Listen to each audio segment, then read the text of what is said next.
Hello, beautiful soul. I'm Aurora, and welcome to Twin Flame Journey, a space where we explore the deeper meaning behind soul connections, divine timing, and the path that leads two hearts back to union. If you've been feeling the signs, you're in the right place. What if he did not pull away because he felt nothing? What if he pulled away because he felt too much? Because when the divine masculine is touched deeply, something inside him can become conflicted. One part of him wants to move closer. One part of him wants to stay in the warmth, the connection, the softness, the truth. But another part becomes afraid. Afraid of being seen. Afraid of needing. Afraid of losing control. Afraid that if he stays close, he will have to admit how deeply the connection has already changed him. So he creates distance. Not always because the feeling is gone, but because the feeling has become too real. And this is where so many hearts misunderstand the silence. You may think, if he cared, he would come closer. You may think, if he felt the connection, he would not disappear. You may think, if it was real, he would not act so cold after being so open. But what if his retreat is not always the opposite of love? What if sometimes his distance is the first sign that his old self is panicking? Because the divine masculine may know how to handle attraction. He may know how to handle desire. He may know how to handle the thrill of the connection when it still feels exciting and manageable. But when that connection starts touching his hidden wounds, awakening tenderness, exposing need, and showing him a version of himself he can no longer control, he may not know how to stay. So he pulls away. He pulls away from the feeling. He pulls away from the mirror. He pulls away from the part of himself that came alive in your presence. But here is the shocking truth. Sometimes he is not running from you. He is running from what he becomes around you. The softer man. The vulnerable man. The man who wants more than he planned to want. The man who feels more than he knows how to admit. The man whose soul has been stirred before his ego was ready to surrender. So if you have ever wondered why he becomes distant after a deep moment, why he goes quiet after emotional closeness, or why he pulls away right when the connection begins to feel real, stay with me. Because his retreat may reveal more than his words ever could. And once you understand why the divine masculine pulls away after feeling too much, you will stop blaming yourself for the fear he has not yet learned how to face. Chapter 1. Why feeling too much threatens his old identity. The divine masculine does not always pull away because the feeling is weak. Sometimes he pulls away because the feeling is strong enough to threaten the version of himself he has been trying to protect. That is where this journey begins. Because for many divine masculines, feeling deeply is not just an emotional experience. It is an identity crisis. It does not simply touch the heart. It touches the image he has built of who he is supposed to be. The controlled one. The strong one. The one who does not need too much. The one who can stay composed, detached, rational, and difficult to shake. And then a connection enters his life that does shake him. Not loudly at first. Not always dramatically. But deeply. It reaches him in a way he did not plan for. It makes him feel things he cannot organize. It makes him think about someone longer than he wants to. It makes silence feel charged. It makes ordinary distance feel uncomfortable. It awakens tenderness, longing, fear, hope, and a strange inner softness that does not fit the old identity he has been living inside. And this is where the threat begins. Not because love is dangerous, but because love reveals what control has been hiding. The divine masculine may have spent years becoming someone who can function without showing too much. He may have learned how to handle pressure, solve problems, stay practical, make decisions, carry responsibility, and keep his emotional world behind a wall. He may have been praised for being steady, respected for being composed, seen as strong because he did not fall apart, did not ask for much, did not reveal the storms inside him. So when a connection makes him feel too much, it does not only create emotion, it creates contradiction. Because suddenly he is not as self-contained as he thought. Suddenly, someone's presence matters. Someone's absence has weight. Someone's words stay with him. Someone's energy reaches him. Someone's softness awakens a part of him he thought he had outgrown, buried, or mastered. And that can frighten him more than he admits. Because if he feels this much, what does that mean about him? Does it mean he is losing control? Does it mean he is becoming dependent? Does it mean he is weaker than he thought? Does it mean the old version of him was not strength, but protection? These are not small questions. They strike at the core of his identity. For the divine masculine who has built himself around emotional restraint, deep feeling can feel like a collapse. Not because he does not want the connection, but because the connection threatens the structure he has used to survive. It threatens the old internal rule that says, stay guarded, and you will stay safe. It threatens the belief that distance is power. It threatens the belief that needing someone is dangerous. It threatens the belief that a man should be able to feel without being changed. But real connection changes him. That is the part he may resist. He may be able to enjoy attraction when it still feels simple. Attraction does not necessarily demand transformation. It can be thrilling without requiring vulnerability. It can make him feel alive without forcing him to confront his wounds. It can stay in the body, in the mind, in the imagination, in the safer places where he can still pretend he is in command. But feeling too much is different. Feeling too much means the connection has crossed the border. It has moved from attraction into meaning, from interest into emotional impact, from chemistry into recognition, from a moment into an inner disturbance he cannot easily dismiss. And once that happens, the old identity begins to feel threatened. Because the old identity says, I am fine alone. But the feeling says, her presence affects me. The old identity says, I do not need anyone.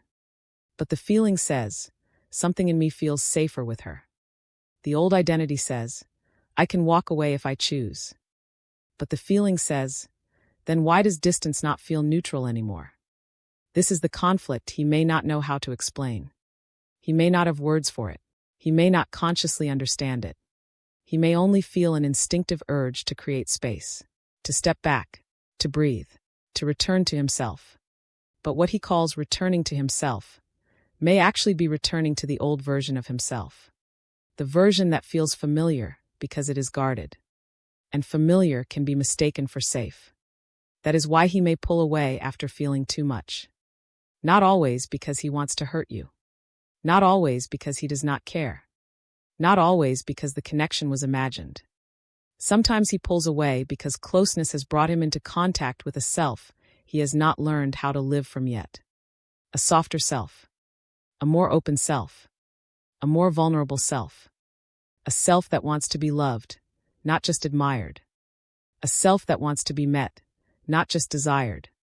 A self that wants to rest, not just perform strength. That self may be real, but it may not feel safe to him yet. So he retreats back into the identity he knows. He becomes quiet. He becomes practical. He becomes distant. He becomes controlled again. He tries to place the connection back into a category he can manage. Maybe he tells himself, this is too intense. Maybe he tells himself, I need space. Maybe he tells himself, I cannot let this distract me.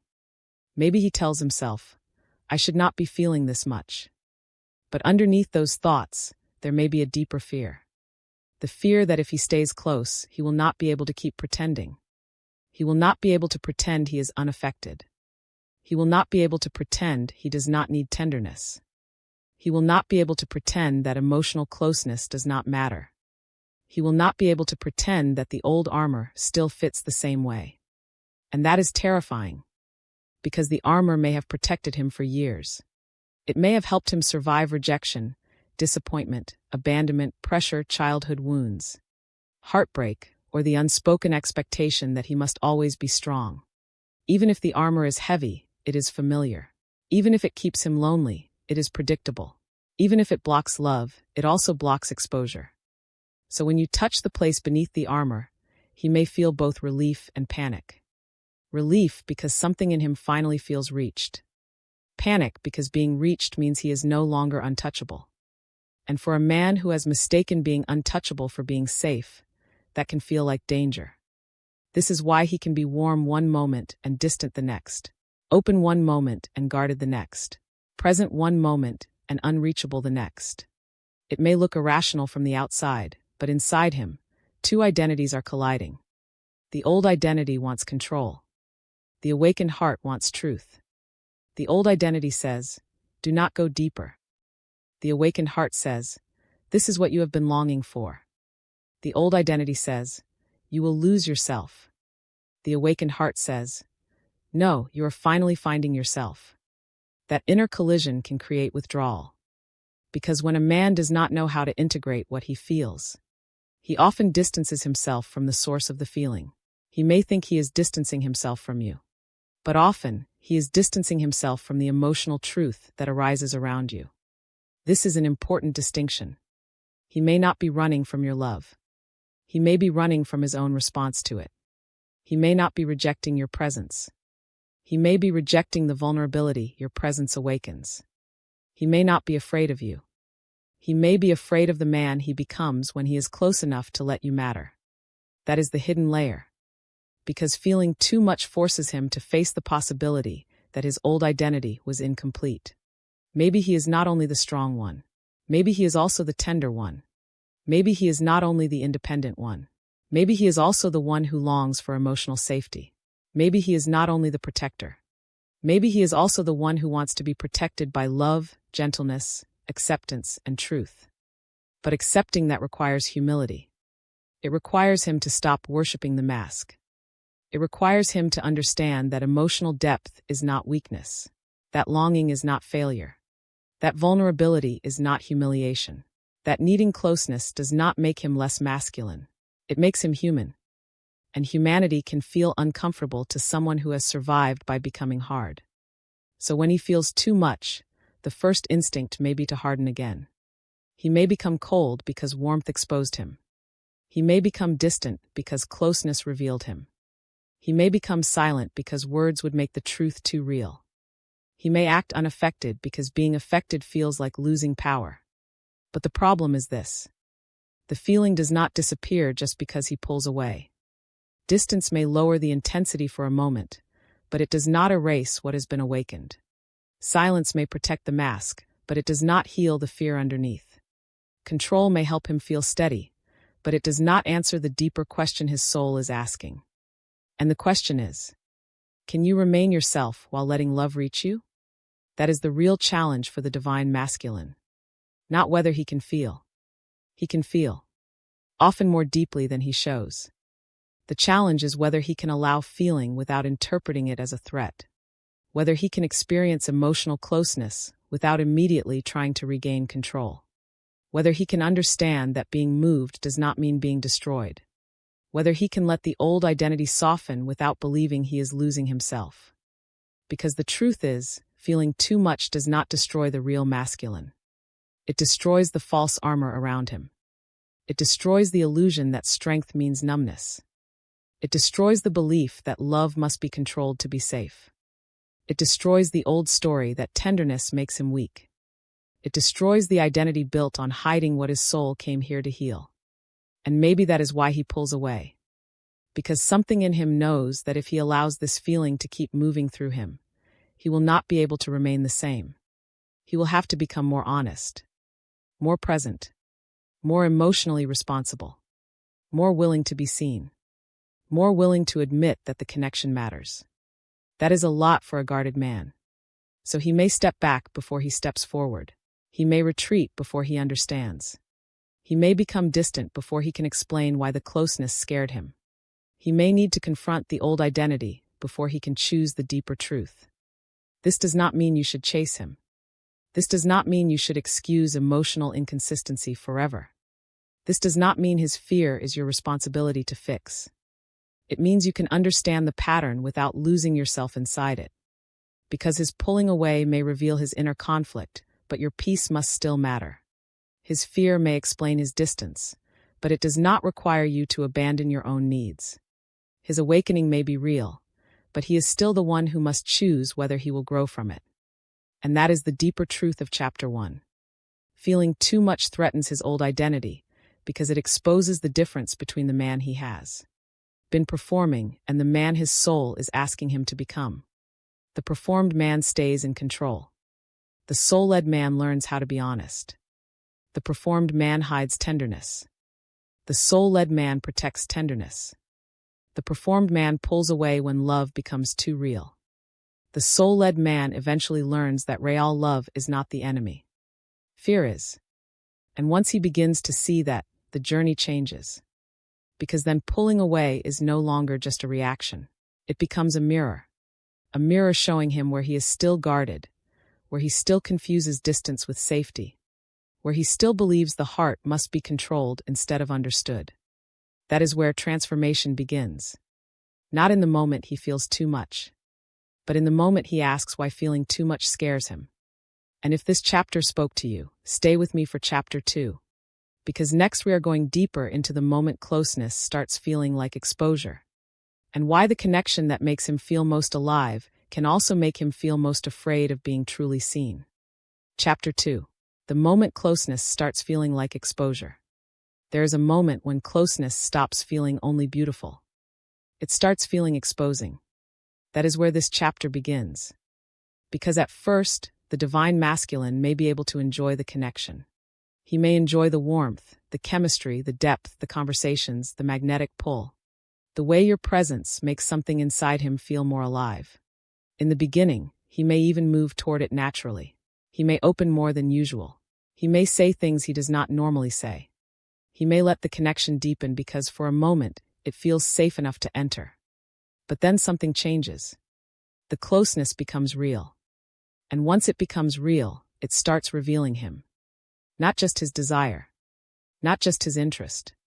Not just the part of him that wants to be near you. It begins revealing the hidden self. The tender self. The guarded self. The wounded self. The self that wants to be seen, but is terrified of being known too deeply. That is when the connection can begin to frighten him. Because closeness, when it is shallow, can still feel manageable. He can enjoy it without feeling transformed by it. He can flirt with it, taste it, move in and out of it, and still keep the deepest parts of himself safely hidden. Shallow closeness does not ask too much of his identity. It does not challenge the wall. It does not demand that he become more emotionally honest. But real closeness is different. Real closeness has a way of finding the places he has not healed yet. It notices the silence beneath his confidence. It touches the loneliness beneath his independence. It softens the fear beneath his control. It exposes the longing beneath his distance. And this is why he may suddenly pull away right when the connection seems to be getting deeper. Not because nothing is happening, because too much is becoming visible. The divine masculine may be able to handle being wanted, but being seen is another matter. Being wanted can still allow him to perform. He can remain strong, desirable, composed, impressive, controlled. He can show the parts of himself that feel safe to show. But being seen reaches underneath performance. Being seen asks, who are you when you are not trying to be strong? Who are you when the room is quiet? Who are you when someone feels your fear before you explain it? Who are you when your heart begins to speak louder than your pride? Those questions can feel dangerous. Because if you see him too clearly, he may feel as if he cannot hide anymore. If you recognize the softness in him, he may feel exposed. If you sense the pain beneath his distance, he may feel vulnerable. If your presence reaches the part of him that still aches for emotional safety, he may feel both comforted and terrified at the same time. That combination is powerful. Comfort and fear. Relief and panic. Longing and resistance. Closeness and the urgent need to escape it. This is the emotional contradiction that often appears in Chapter 2 of the Divine Masculine Journey. He may want to be close, but he may not know how to be exposed. And the deeper the closeness becomes, the more exposure it creates. Think about a moment when he tells you something personal. Maybe he shares a fear, a memory, a wound, a truth he normally keeps hidden. In that moment, he may feel connected. He may feel relief. He may feel the warmth of being received. He may even feel grateful that he finally let something real leave his chest. But afterward, shame may rise. The mind comes back. And the mind says, why did I say that? Did I reveal too much? Does she see me differently now? Did I give her access to a part of me I cannot control? What if she knows how much this matters to me? That is the moment closeness starts feeling like exposure. Or think about a moment after intimacy. Maybe he was present. Maybe he was soft. Maybe his energy felt open. Maybe his guard dropped. Maybe, for a short time, the connection felt undeniable. But afterward, when the softness settles and he realizes how much of himself became visible, fear enters. He may become quiet. He may avoid eye contact. He may turn practical. He may emotionally retreat. Not because the closeness was false, but because it was revealing. It showed him a version of himself he does not know how to protect. The version that trusts. The version that needs. The version that wants to stay. The version that feels safer in your presence than he expected to feel. And if he has built his life around not needing anyone, that version of him can feel almost unbearable to face. This is why closeness can suddenly become threatening. Because real closeness removes hiding places. It makes the mask feel thinner. It makes the old explanations less convincing. It makes the heart more visible. It brings forward the emotional truth that he may have spent years keeping beneath discipline, humor, busyness, avoidance, or control. And once the heart is visible, he may panic. He may not say, "I am scared because you see me." He may say, "I need space." He may not say, "This connection is touching something I do not know how to hold." He may say, "Things are complicated." He may not say, "I feel exposed by how much I care." He may say nothing at all. But beneath the surface, the emotional truth may be moving. Because exposure does not always look dramatic. Sometimes it looks like silence. Sometimes it looks like delay. Sometimes it looks like a sudden change in tone. Sometimes it looks like him becoming distant after being unusually open. Sometimes it looks like him acting casual after a moment that felt deeply meaningful. And that can hurt. Because from your side, it may feel like a door opened and then suddenly closed. One moment you saw him. The next moment he disappeared behind the wall again. One moment he seemed present. The next moment he acted as if the moment did not happen. One moment the connection felt sacred. The next moment you were left wondering if you imagined it. But what if you did not imagine it? What if the door closed because it truly opened? What if he pulled back because the closeness revealed a part of him that he does not yet know how to leave unguarded? That does not excuse the pain his distance may cause. It does not mean you should chase him or abandon your own emotional needs. But it does help explain why the pattern can feel so confusing. The retreat may come not after disconnection, but after connection. Not after emptiness, but after depth. Not after indifference, but after exposure. That is why the timing matters. He may pull away after the vulnerable conversation. After the deep eye contact. After the night that felt different. After the moment he almost confessed something. After the emotional closeness became impossible to deny. Because that is when his defense system wakes up. The defense says, "You revealed too much. You let her too close. You are losing control. You need to step back before this changes you." And if he believes that defense, he may retreat into the old familiar self. The self that is harder to read. The self that keeps things lighter. The self that avoids emotional responsibility. The self that returns to distance because distance feels safer than being known. But here is the deeper truth. Being known is what part of him longs for. That is the wound. He longs for the very thing he fears. He wants to be seen, but he fears what being seen will cost. He wants emotional safety, but he fears depending on it. He wants to be accepted in his truth, but he fears that if someone truly sees him, they may also have the power to reject him. So he remains split. He may lean in when the heart feels safe, then pull away when the ego feels exposed. He may open when the connection feels healing, then shut down when the healing reveals the wound. He may crave your understanding, then fear your ability to understand him too well. Because being understood can feel intimate in a way he cannot control. Sometimes the deepest exposure is not physical. It is emotional recognition. It is the feeling that someone sees behind the answers he gives, behind the calm voice, behind the controlled expression, behind the carefully chosen words, behind the version of himself he presents to the world. And when you see there, when your presence reaches there, it can feel like both home and threat. Home, because the soul wants to be recognized. Threat, because the ego wants to stay hidden. This is the battle inside him when closeness becomes exposure. The soul says, "She sees me." The ego says, "That is dangerous." The soul says, "This is what I have wanted." The ego says, "This is how you get hurt." The soul says, "Stay." The ego says, "Run." And if the ego is louder, he pulls away. This is why the divine masculine may need to confront not just his feelings, but his relationship with being seen. He has to ask himself, why do I feel threatened by the very intimacy I crave? Why do I experience emotional visibility as danger? Why do I assume that if someone sees my softness, I lose power? Why do I retreat from the place where my heart finally feels safe enough to breathe?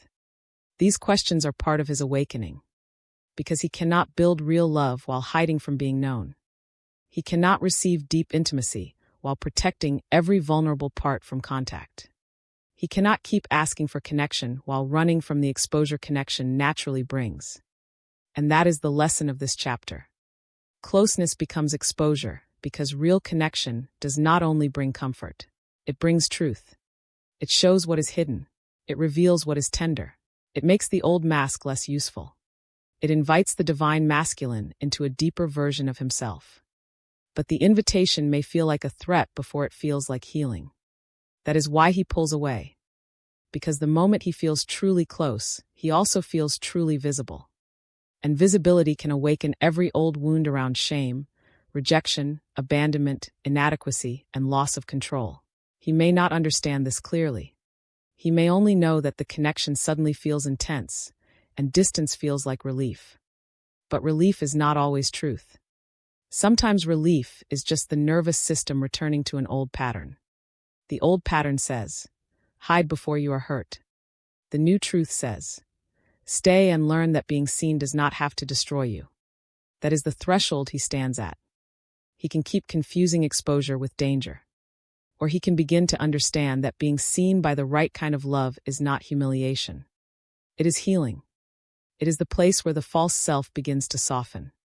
It is the place where the hidden heart begins to breathe. It is the place where the man behind the armor discovers that vulnerability is not the end of strength.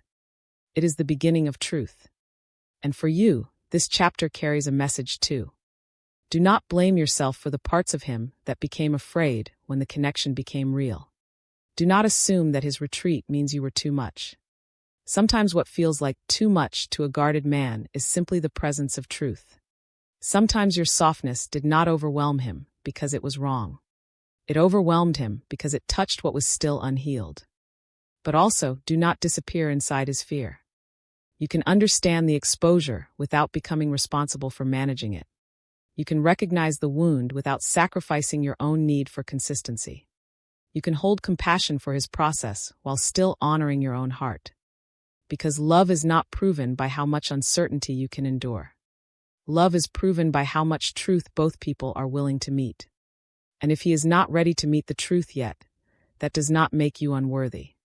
It means he is standing at a doorway he has not found the courage to enter. The doorway of being seen. The doorway of staying close. The doorway of realizing that what feels like exposure may actually be the beginning of freedom. That is where chapter 2 leaves us. With the understanding that the divine masculine may pull away when closeness starts feeling like exposure, because real intimacy makes the hidden self visible. It reveals the tenderness, the fear, the longing, and the wounds beneath the masculine mask. And if he has not yet learned how to feel safe while being seen, he may retreat from the very connection that is inviting him into healing. And if this chapter spoke to you, stay with me for chapter 3. Because next we are going deeper into why his nervous system reaches for distance, and how pulling away can become his attempt to regulate the intensity of feelings he does not yet know how to hold. Chapter 3. Why his nervous system reaches for distance. Sometimes he pulls away before he even understands why. That is where this chapter begins. Because the divine masculine may not always sit down and consciously decide, I am going to create distance now. He may not always plan the silence. He may not always know why his energy suddenly changes. He may not always be able to explain why he felt close one moment and overwhelmed the next. Sometimes the distance happens almost automatically, like a reflex, like a survival response, like the body reaching for air after being submerged too deeply in emotion. And this is important to understand, because when he feels too much, the first place that reacts may not be his mind. It may be his nervous system. The nervous system remembers what the conscious mind tries to ignore. It remembers old pain, old abandonment, old rejection, old moments when closeness was not safe. Old experiences where vulnerability led to shame, control, betrayal, or emotional chaos. And when a present connection begins to awaken deep feeling, the nervous system may respond as if danger has arrived, even when love is the thing standing in front of him. That is why emotional closeness can feel confusing for him. The soul may feel drawn. The heart may feel open. The body may feel comforted. But the nervous system may feel threatened. And when the nervous system feels threatened, it does not always ask for permission. It moves into protection. It may create distance. It may shut down his words. It may make him feel numb. It may make him suddenly restless. It may make him need space, silence, distraction, or control. This is not always because he wants to hurt you. Sometimes it is because his system is trying to lower the intensity. That does not mean his behavior has no impact. It does not mean you should excuse inconsistency forever. But it does reveal a deeper layer beneath the retreat. He may not be rejecting the connection as much as he is trying to survive what the connection awakens inside him. The question becomes, is he pulling away because he feels nothing? Or is he pulling away because feeling has activated a survival response he has not yet learned how to regulate? That question changes the way we understand the pattern. Because for the divine masculine who has spent years keeping his emotions controlled, deep feeling can be experienced as too much stimulation, too much closeness, too much tenderness, too much uncertainty, too much possibility, too much risk. And when the emotional system becomes overwhelmed, distance can feel like the only way to return to stability. This is why he may pull away after moments that felt deeply connected, after a vulnerable conversation, after intimacy, after a moment of emotional honesty, after he realizes he misses you, after he feels himself wanting more than he planned to want. From the outside, that timing can feel cruel. Why would he pull away after connection? Why would he go silent after opening? Why would he create distance after something real? Because connection may be exactly what activated the fear. The same closeness that gave his heart relief may have given his nervous system a signal of danger. This is the paradox.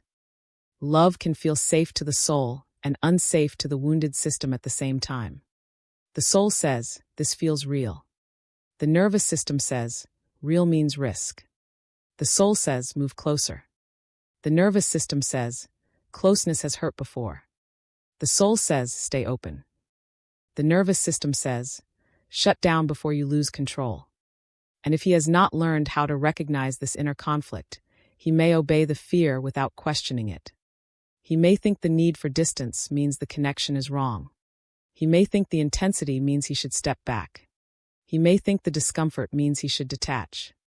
But sometimes the discomfort is not a warning that the connection is false. Sometimes it is a sign that the connection is touching an unhealed place.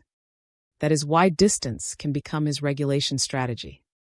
It helps him feel less exposed, less emotionally flooded, less dependent, less visible, less vulnerable to what he cannot control.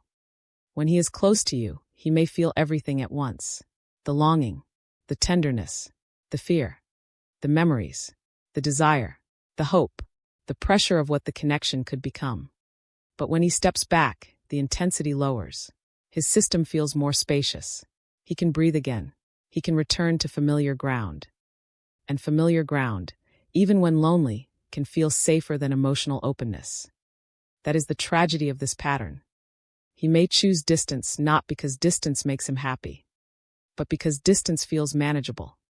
Closeness asks him to feel. Distance lets him organize. Closeness asks him to surrender. Distance lets him regain control. Closeness reveals the wound.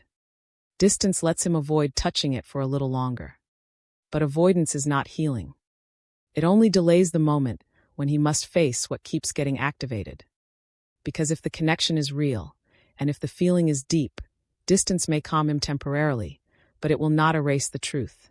It may help him regulate the immediate overwhelm, but it will not teach him how to stay present inside love.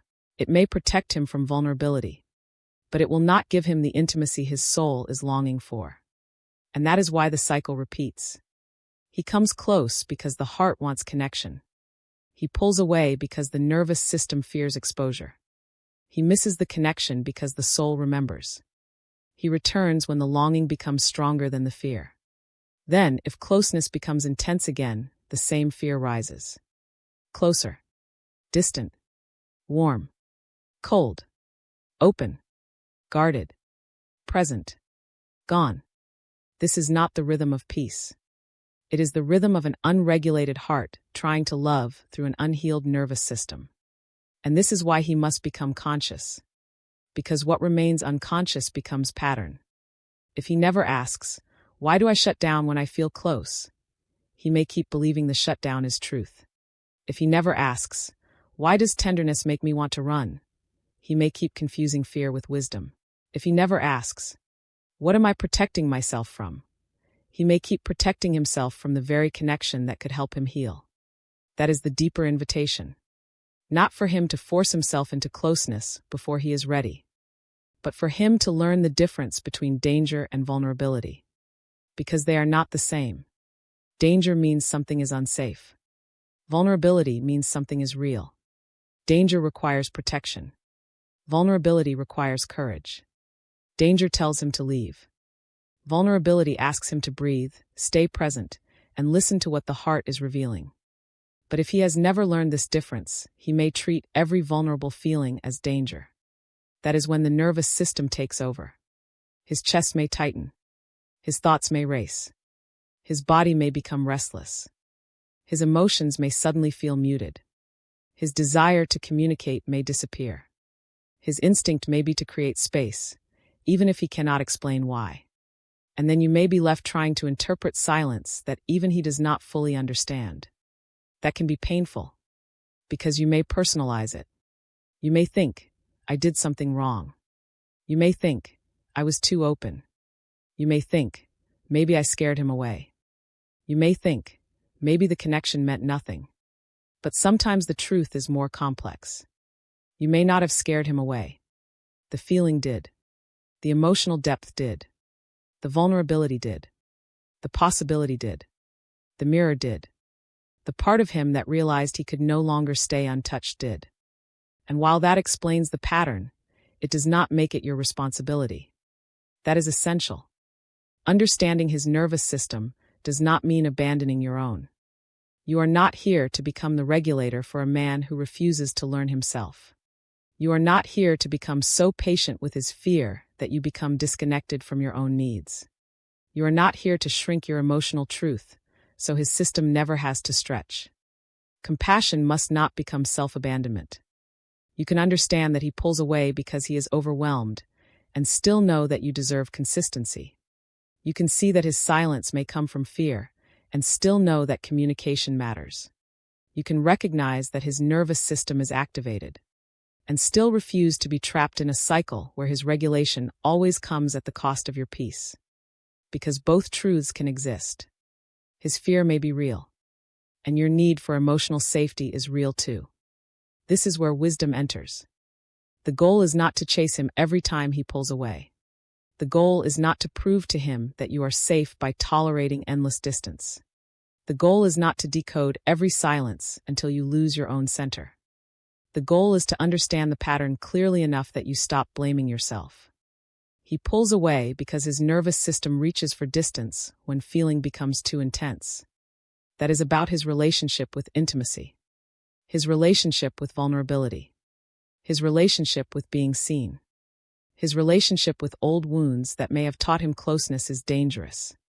And if he wants to heal, he must learn to stay present with those reactions instead of being ruled by them.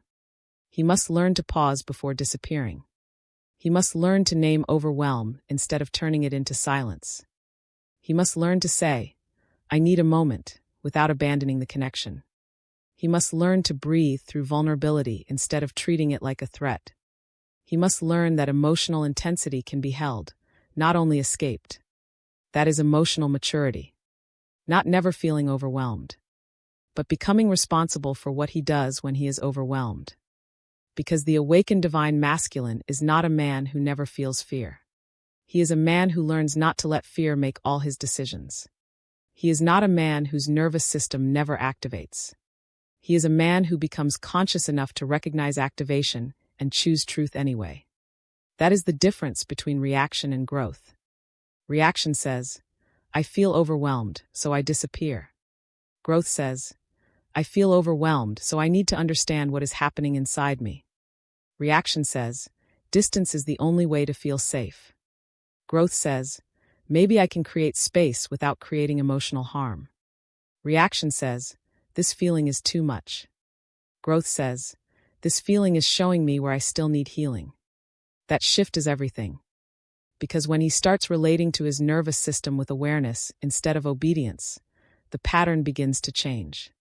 He may still need space sometimes. He may still process slowly. He may still feel waves of fear after deep closeness. But he no longer has to disappear into them unconsciously. He can communicate. He can return with honesty. He can recognize that the connection is not the enemy. The unhealed fear is what needs attention. And that is where pulling away can become a doorway instead of a dead end. If he becomes conscious, distance can show him what he is afraid of. Silence can reveal what he has not learned to say. Overwhelm can point him toward the wounds that need gentleness. The urge to run can become the exact place where he begins to practice staying. But he has to choose that. No one can choose it for him. Not even you. You can hold love. You can hold compassion. You can hold understanding. But he must hold responsibility. Because intimacy cannot grow in a space where one person feels everything and the other disappears every time feeling becomes real. Soul connection may awaken him, but awakening still requires action. The heart may open, but maturity must learn how to keep it open with care. That is the sacred lesson of Chapter 3. His nervous system reaches for distance because deep feeling can activate old fear. Pulling away may be his attempt to regulate intensity, regain control, and protect himself from emotional exposure. But if he never becomes conscious of that response, distance becomes a pattern that wounds both people. And for you, the message is clear. Do not take his nervous system response as proof that you are too much. You are not too much because someone else does not know how to hold depth. You are not wrong because your presence awakens what he has not healed. You are not unworthy because he needs distance to manage feelings he has not learned to name. His distance may explain his fear, but it does not define your value. So let him have the space to meet himself. But do not abandon yourself in the space he creates. Stay rooted. Stay honest. Stay connected to your own peace.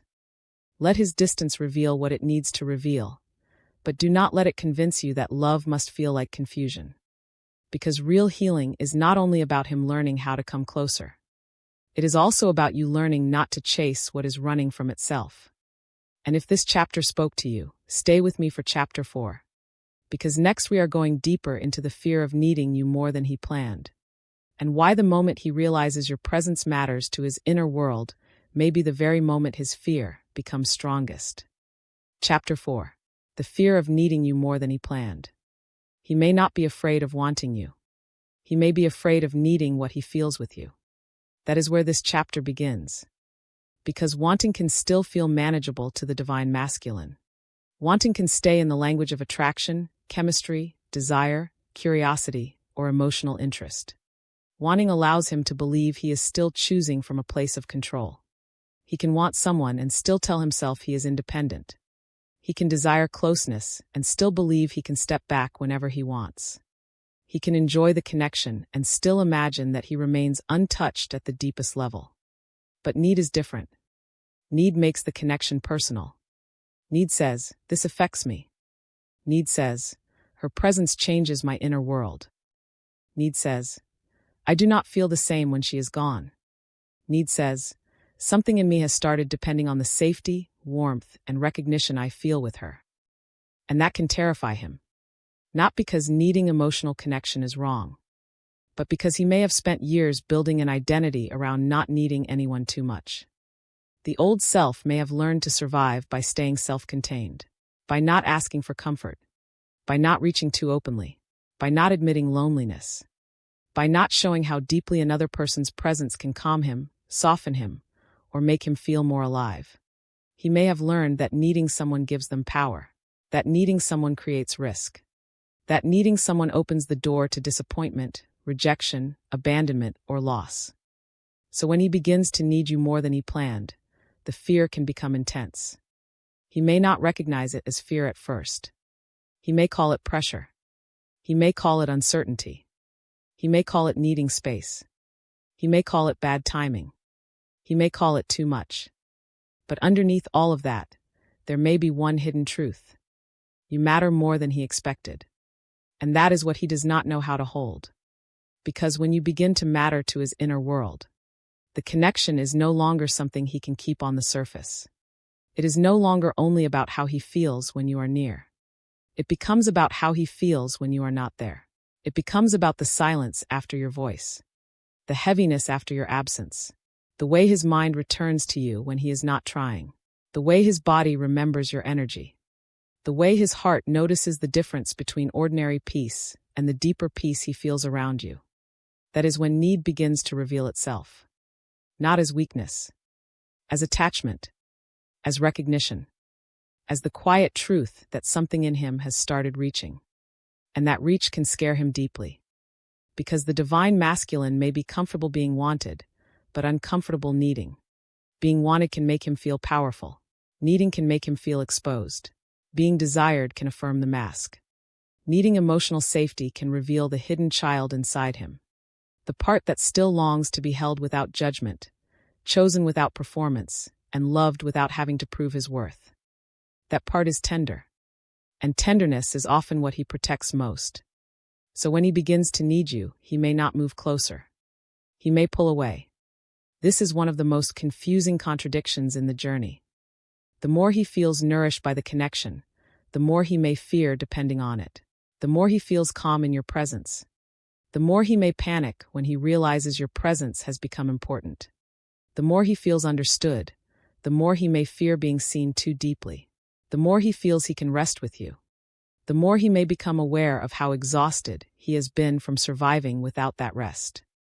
And that awareness can hurt. Because sometimes the connection does not only show him that he wants you. It shows him what has been missing. It shows him the emotional safety he has lived without. It shows him the softness he has denied himself. It shows him the warmth he has been afraid to receive. It shows him the loneliness he has called independence. And when he sees that, need becomes impossible to ignore. He may think about a simple moment. Maybe the way you listened without trying to fix him. Maybe the way you looked at him, like you could feel what he was not saying. Maybe the calm in your voice. Maybe the way he felt less guarded in your presence. Maybe the way you made silence feel safe instead of empty. And suddenly he realizes, I want that again. Not only the attention, not only the chemistry, not only the closeness. That feeling. The feeling of being able to breathe. The feeling of being accepted. The feeling of not having to perform. The feeling of being met in a place he usually keeps hidden. That is when the fear rises. Because if he needs that feeling, then he is no longer fully in control. If he needs that feeling, then losing it could hurt him. If he needs that feeling, then you have touched a part of him that is no longer detached. And if detachment has been his protection, attachment may feel like danger. That is why he may try to reduce the connection. He may tell himself, I just like her energy. He may tell himself, it is not that serious. He may tell himself, I can step back whenever I need to. He may tell himself, I should not let this become too important. But the heart knows when something has become important. The heart knows when presence becomes medicine. The heart knows when softness becomes home. The heart knows when a person does not simply excite you, but reaches you. The heart knows when absence feels different because presence has started to matter. And this is where his inner conflict deepens. One part of him wants to move closer because the need is real. Another part wants to move away because the need is terrifying. He may begin to feel caught between longing and control, between the comfort of being near you and the fear of becoming too attached, between the part of him that wants to trust the connection and the part of him that still believes needing someone is a setup for pain. So he may create distance to test himself. Can I go without this? Can I stop thinking about her? Can I return to who I was before? Can I prove that I am still independent? This is often what distance becomes. Not always rejection. Sometimes a test of whether the feeling fades, a test of whether he can regain control, a test of whether the need is temporary, a test of whether he can convince himself that he is not as affected as he is. But if the connection has reached his soul, distance may not give him the answer he wants. It may not erase the need. It may reveal it more clearly. Because when he steps away, he may notice the absence. He may notice that ordinary distractions feel less satisfying. He may notice that his mind still returns to you. He may notice that his body feels the lack of your softness. He may notice that his old independence now feels a little more like isolation. And that can be frightening too. Because now he must face the cost of pulling away. He may have created distance to feel safe, but the distance may show him how much he misses the connection. He may have stepped back to prove he does not need you, but the silence may prove the opposite. He may have tried to regain control, but the longing may reveal that control is not the same as peace. That is a painful realization, because it means the old strategy is failing. Distance used to protect him. Now distance exposes him. It exposes the longing. It exposes the attachment. It exposes the ache beneath his self-control. It exposes the truth that he is not as unaffected as he wanted to be. This is why the fear of needing you more than he planned can create such confusing behavior. He may seem close, then far, interested, then guarded, tender, then silent, warm, then suddenly unavailable. It is not always because his feelings are changing. Sometimes it is because his fear rises every time his need becomes too visible to himself. The closer he feels to needing you, the more urgently he may try not to need you. That is the contradiction. And this contradiction often comes from old wounds. Maybe there was a time when needing someone led to disappointment. Maybe he learned early that vulnerability was not safe. Maybe he was taught that emotions made him weak. Maybe someone left when he reached. Maybe someone punished him for needing comfort. Maybe he had to become strong before he was ready, independent before he was nurtured, guarded before he was loved well. So now, when a connection awakens real need, his system remembers old danger. Even if you are not the one who hurt him, even if the connection is safe, even if the need is human, his past may still whisper, "Do not depend. Do not soften too much. Do not let anyone become home. Do not give someone the power to hurt you." And if that whisper is louder than his healing, he may obey it. He may pull away from the very person whose presence makes him feel safe. Not because safety is bad, but because safety is unfamiliar. And unfamiliar safety can feel suspicious to a wounded nervous system. This is one of the deepest truths about the divine masculine. Sometimes he is not only afraid of pain, he is afraid of peace. Because peace asks him to stop fighting. Peace asks him to lay down the armor. Peace asks him to trust that closeness does not always end in loss. Peace asks him to believe that needing someone does not automatically mean he will be abandoned, controlled, or broken. That belief may take time, and he may resist it. Because if he allows himself to need you consciously, then he must become responsible for the truth of that need. He must stop acting as if the connection is casual when it is not. He must stop hiding behind distance when what he really feels is fear. He must stop punishing the heart for reaching towards something that feels real. That is emotional maturity. To say, "I need this softness and I am afraid of how much I need it." To say, "Your presence matters to me and that scares me." To say, "I am used to surviving alone, but something in me feels safe with you." That kind of honesty is powerful. But it may also be the hardest thing for him to reach. Because it requires him to stand in the truth without making shame out of it. And shame is often close to need. He may feel ashamed that he misses you. Ashamed that your silence affects him. Ashamed that your absence changes his mood. Ashamed that he wants reassurance. Ashamed that he wants to be chosen with gentleness. Ashamed that part of him feels calmer when you are near. But none of that is weakness. It is the human heart revealing where it has been starved. And this is the lesson he must learn. Need is not the enemy. Unconscious need can become fear. Denied need can become distance. Shamed need can become coldness. But honest need can become connection. When he stops shaming the need, he can start understanding it. When he stops running from the longing, he can start listening to what it teaches. When he stops treating emotional dependence as humiliation, he can begin to discover the difference between unhealthy attachment and sacred interdependence. Because love is not about needing nothing. Love is about needing with awareness, reaching with maturity, receiving without losing yourself, letting someone matter without making them responsible for your entire inner world. That is the balance he may still be learning. And until he learns it, need may feel like a threat. He may fear that if he needs you, he will lose himself. But the truth is, real love does not ask him to lose himself. It asks him to bring his real self forward, not the mask, not the armored self, not the man who pretends he is fine without emotional closeness. The real self, the one who can desire, feel, need, trust, and remain grounded. That is what he is being invited into. But invitations can be refused. And this is where your wisdom matters. Because you can understand his fear without becoming trapped by it. You can recognize that he pulls away because needing you scares him. But you do not have to prove your worth by waiting endlessly for him to stop being scared. You can have compassion for his wounds while still honoring your own need for consistency, clarity, and emotional presence.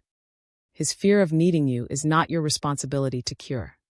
You can be kind, but you cannot become the place where he hides from his own growth. You can love deeply, but you cannot carry the weight of a man who refuses to admit that he is the one pulling away from what his heart wants. That is the sacred boundary. Because when the divine masculine fears needing you more than he planned, he stands before a choice. He can run from the need and call it freedom. Or he can face the need and let it teach him emotional truth. He can turn distance into a habit. Or he can turn fear into awareness. He can keep proving he can survive without softness. Or he can ask why he believes survival is the same as living. That question may change everything. Because maybe he can survive without you. But survival is not the same as being alive. Maybe he can keep control. But control is not the same as peace. Maybe he can avoid needing. But avoiding need is not the same as healing it. And if he is brave enough to see that, the connection can become a doorway into a more mature masculinity. A masculinity that does not run from attachment, but learns how to hold it wisely. A masculinity that does not shame tenderness, but honors it. A masculinity that does not treat emotional need as weakness, but understands it as part of the human soul. That is where growth begins. When he stops asking, "How do I stop needing this?" and starts asking, "What is this need trying to show me?" Maybe it is showing him where he has been lonely. Maybe it is showing him where he has been guarded. Maybe it is showing him where he has confused numbness with strength. Maybe it is showing him that a part of his heart still believes in being met. And that part is sacred. That part should not be punished. That part should be healed. That is the deeper truth of chapter 4. He may pull away because needing you more than he planned makes him feel exposed, dependent, and vulnerable to loss. But underneath that fear is not weakness. Underneath that fear is a heart learning that emotional safety matters. A heart discovering that tenderness can feel like home. A heart realizing that the old identity of needing no one may have protected him, but it also kept him alone. And the moment he understands that, need stops being something to fear. It becomes something to understand. Something to mature. Something to honor without being ruled by it. For him, this is an awakening. For you, this is a reminder. Do not be ashamed of being someone who awakens need. Do not make yourself smaller because your presence touches hidden places in him. Do not believe you are too much because someone else has not learned how to receive emotional depth without fear. But also, do not let his fear of needing you become your reason to abandon yourself. Let him meet the truth of his own heart. Let him learn whether distance is really freedom or just fear in disguise. Let him discover that needing love does not make him less powerful. It makes him real. And if this chapter spoke to you, stay with me for chapter 5. Because next we are going deeper into why he confuses vulnerability with losing power, and how the very openness that could heal him may be the openness he has been taught to fear the most. Chapter 5. Why he confuses vulnerability with losing power. He may not be afraid of vulnerability because it is weak. He may be afraid of vulnerability because he was taught to see it as losing power. That is where this chapter begins. Because for many divine masculines, power has been misunderstood for a very long time. Power may have been taught to him as control, as silence, as emotional restraint, as never needing too much, as never showing too much, as never letting another person know exactly where they have reached him. So when he begins to feel deeply, when the connection starts opening something tender, when your presence begins to matter in a way he did not expect, vulnerability does not feel like intimacy at first. It feels like danger. It feels like handing someone the map to the places where he can be hurt. And that can terrify him. Because if he has built his identity around being unreadable, then being emotionally visible can feel like losing authority over himself. If he has built his safety around distance, then closeness can feel like surrender. If he has learned to stay strong by not revealing need, then tenderness can feel like exposure he does not know how to survive. That is the hidden conflict. The heart may want to open, but the old masculine programming says, do not let her see that. Do not need that. Do not admit that this matters. Do not give anyone that much access to you. Do not become vulnerable, because vulnerability means you are no longer in control. And if he believes that voice, he may pull away right when emotional truth begins to rise. Not because the truth is wrong, but because the truth feels like a threat to the power structure he has lived inside. This is why vulnerability can be so difficult for him to understand. To the soul, vulnerability is a doorway into intimacy. To the ego, vulnerability can look like a weakness, a risk. A place where someone else could reject him, misunderstand him, shame him, or leave him exposed. So he chooses the safer performance. He stays calm. He stays distant. He stays difficult to read. He keeps the deeper words inside. He acts as if the connection has not affected him as much as it has. And from the outside, this can look like indifference. But inside, he may be fighting a private battle between the part of him that wants to be known and the part of him that believes being known will cost him power. That is the tragedy. Because the very vulnerability he fears may be the only thing that can bring him the closeness he secretly longs for. He wants to be understood, but he hides what would allow understanding. He wants emotional safety, but he resists the openness that creates it. He wants a connection that feels real. But when realness asks him to reveal something tender, he may retreat into the mask. This is why he can pull away after feeling too much. Because feeling too much often brings him to the edge of emotional honesty.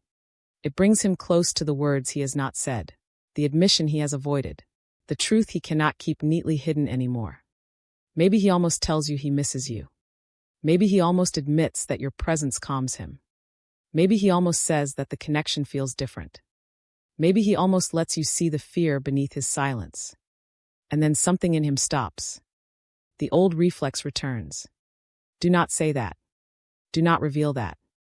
Do not give away your position. Do not let her know she has that much impact. This is not always conscious. Sometimes it happens so quickly that he does not even realize he has chosen the mask again. One moment his heart is close to the surface. The next moment he becomes controlled, distant, practical, or emotionally unavailable. Because he confuses vulnerability with losing power. He thinks if he admits he cares, you will have power over him. He thinks if he admits he needs closeness, he will become dependent. He thinks if he admits he is afraid, he will appear weak. He thinks if he admits he feels deeply, he will no longer be able to protect himself. But this is the lie that keeps him trapped. Because hiding does not make him powerful. It only makes him unreachable. Silence does not make him safe. It often makes him lonely. Control does not make him free. It can become the cage that keeps him away from the love he actually wants. And this is what he may not yet understand.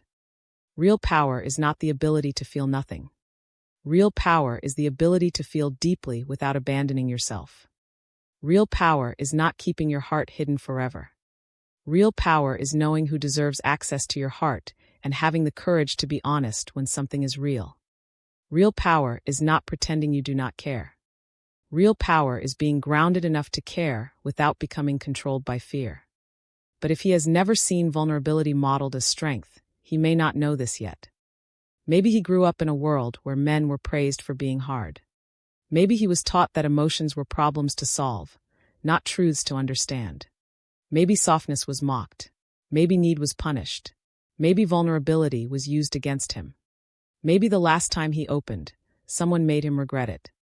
So now, when love asks him to open again, his old wounds answer before his soul does. They say, "Remember what happened last time. Remember what it cost you. Remember how it felt to be rejected. Remember how dangerous it was to care too much. Remember why you became guarded in the first place." And if those memories are still unhealed, he may treat vulnerability as a threat even when the connection is safe. This is why he may pull away from someone who brings out his heart. Not because the heart is absent, because the heart is being activated. And activation can feel like danger to a wound.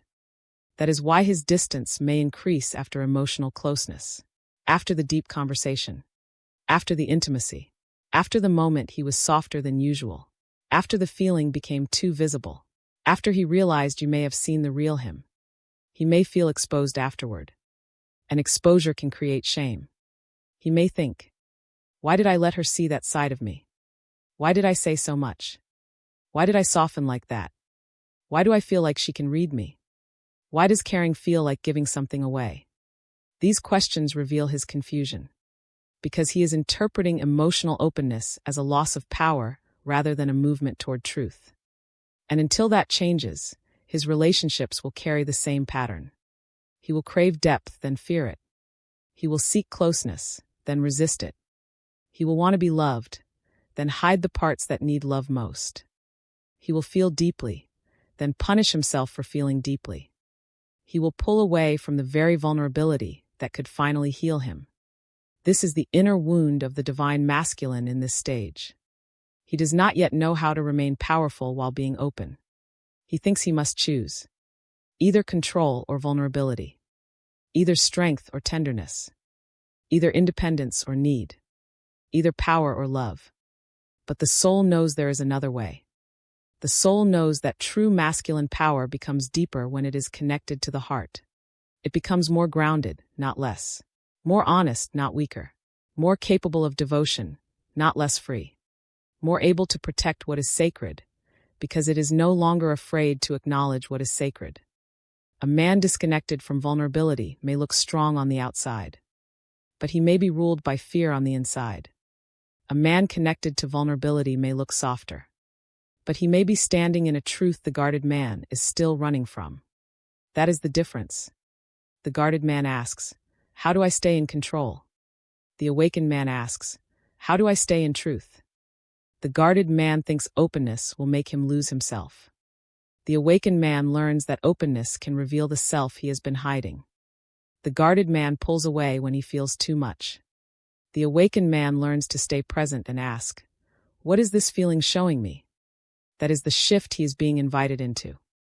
But invitations can feel like threats when the old identity is still in power.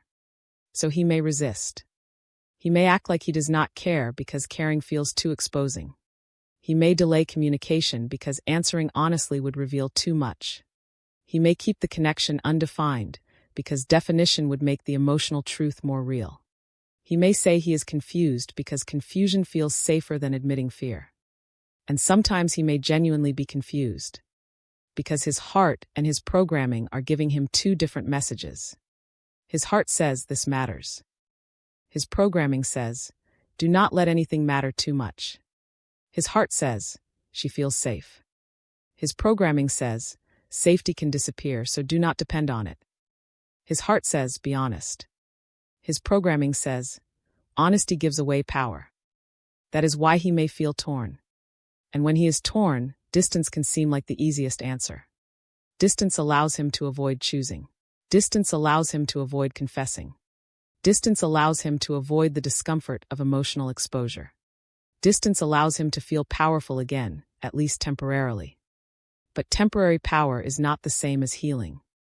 Because if his power depends on hiding, then it is fragile. If his peace depends on avoiding vulnerability, then it is not true peace. If his strength depends on denying the heart, then it is not whole strength. It is defense. And defense may protect him from pain, but it also protects him from love. That is what he must eventually understand. The wall does not only keep danger out. It keeps intimacy out. It keeps tenderness out. It keeps emotional safety out. It keeps the deeper connection out. It keeps the part of him that wants to love fully from ever learning how to breathe. And this is why vulnerability matters. Not as a performance. Not as emotional collapse. Not as losing all boundaries. But as the honest willingness to let what is real be seen. Vulnerability does not mean handing someone your power. It means no longer giving fear the power to hide your truth. That is the teaching he may be moving toward.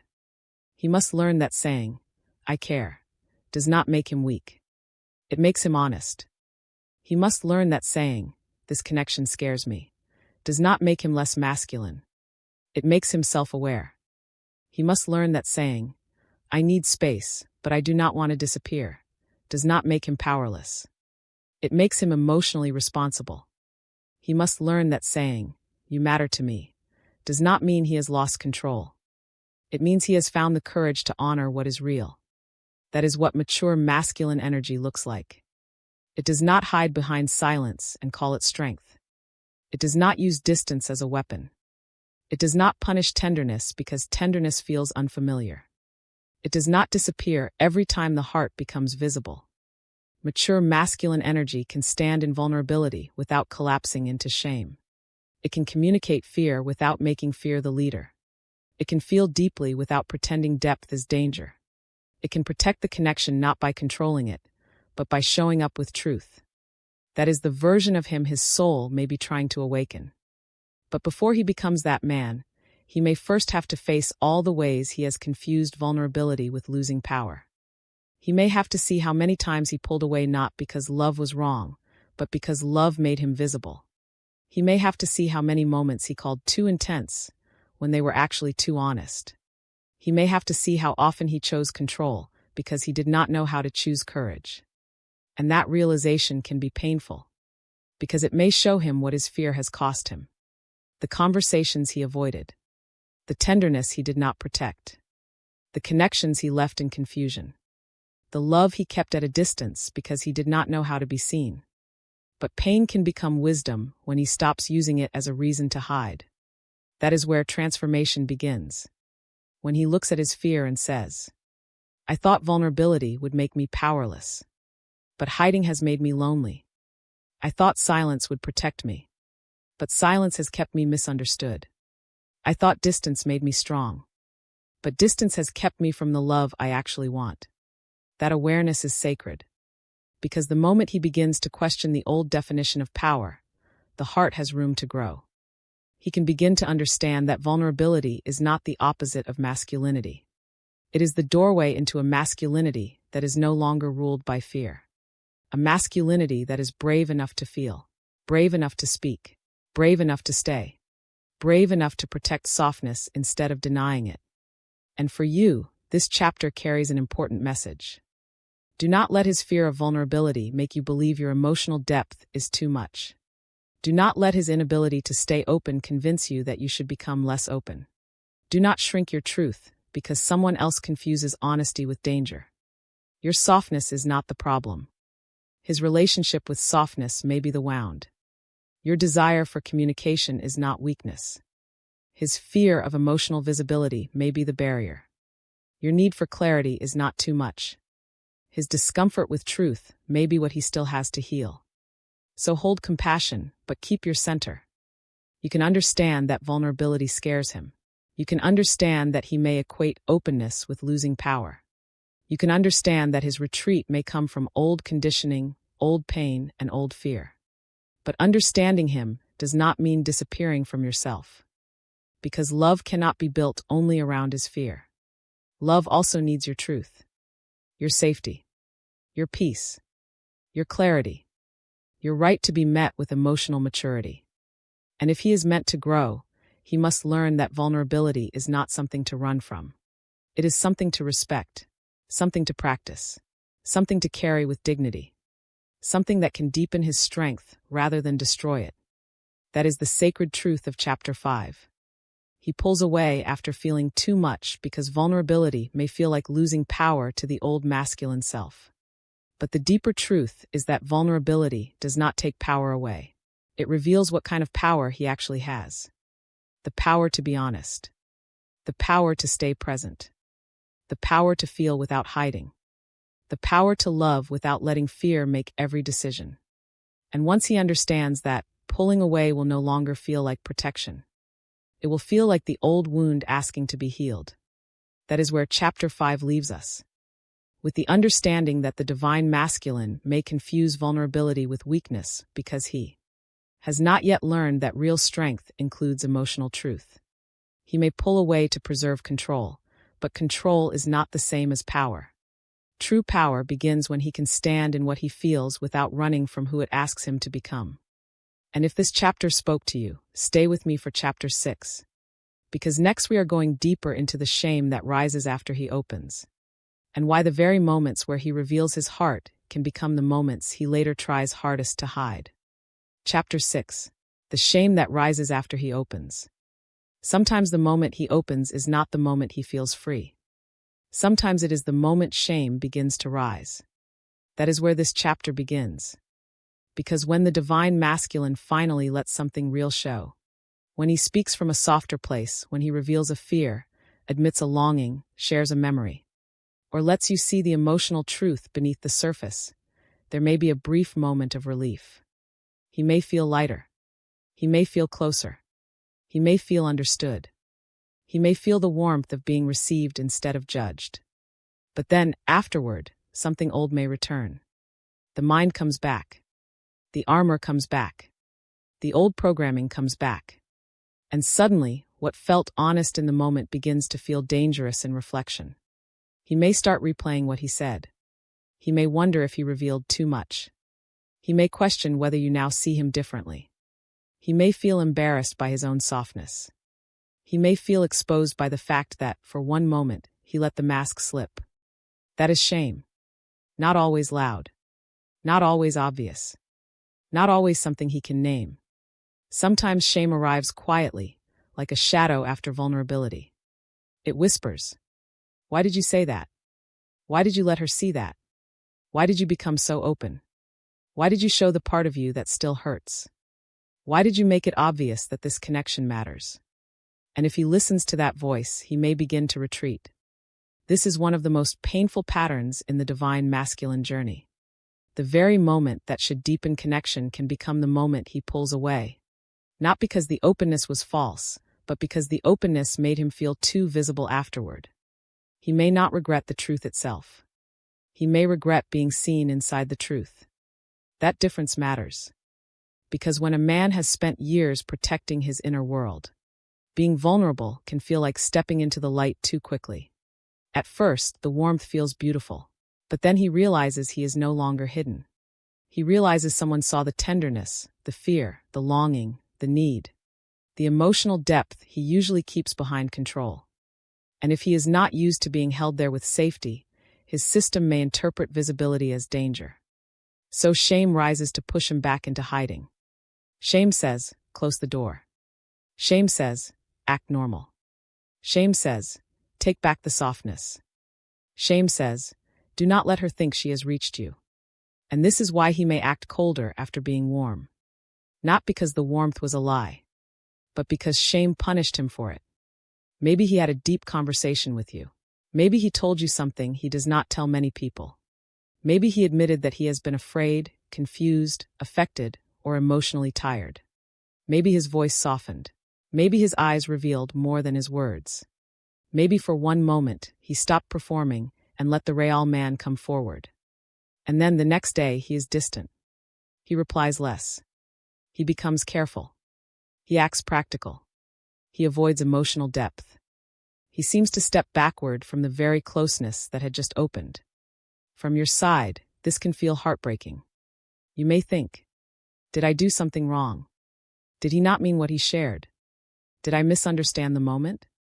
Why would he open up, then disappear? But sometimes the answer is simple and deeply human. He opened. And then shame came for the part of him that opened. Because shame often appears when vulnerability crosses the line from private to visible. He may be able to feel deeply alone. He may even be able to admit certain truths to himself.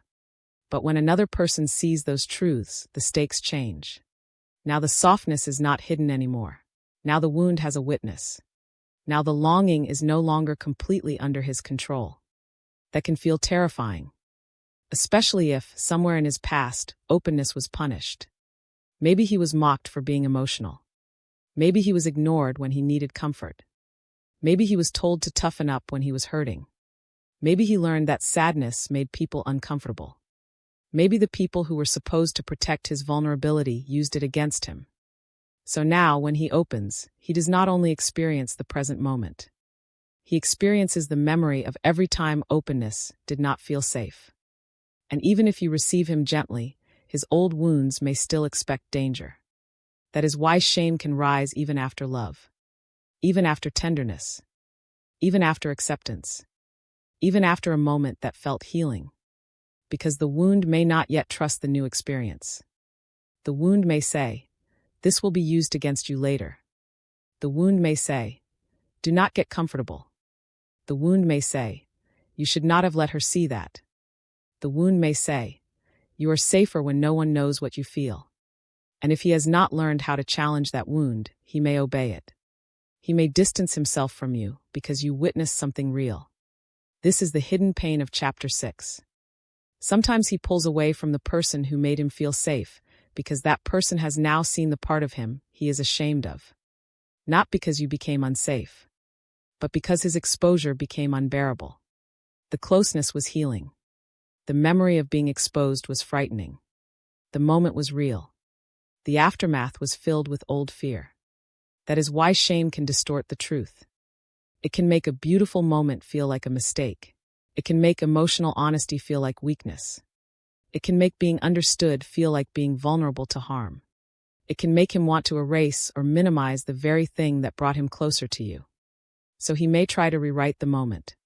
He may act like it was not that deep. He may change the subject when emotion returns. He may become casual after being intimate. He may avoid the conversation that would confirm what was felt. He may pretend he did not reveal as much as he did. Why?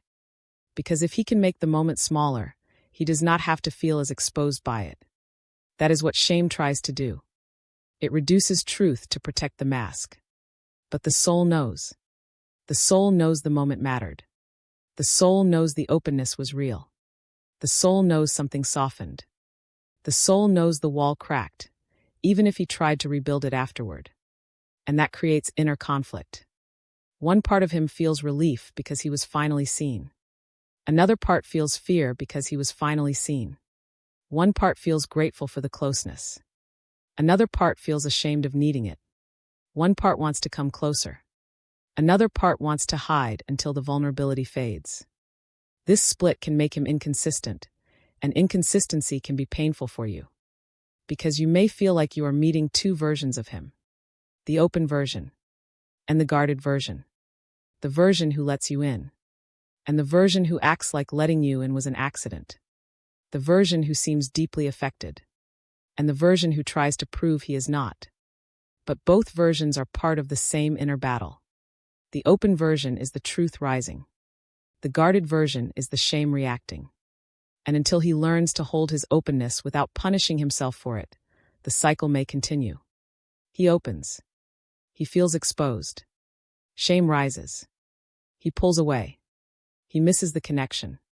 He returns when the longing becomes stronger than the fear. Then, if he opens again, shame may rise again. This is why emotional maturity is not just about being able to feel. It is about being able to stay kind to yourself after you have felt. That is what he may still be learning. He may need to learn that opening does not make him foolish. He may need to learn that sharing pain does not make him weak. He may need to learn that being seen in tenderness does not make him less of a man. He may need to learn that the part of him that reaches for emotional safety is not shameful. It is human, and maybe even sacred, because the parts he hides are often the parts most in need of love.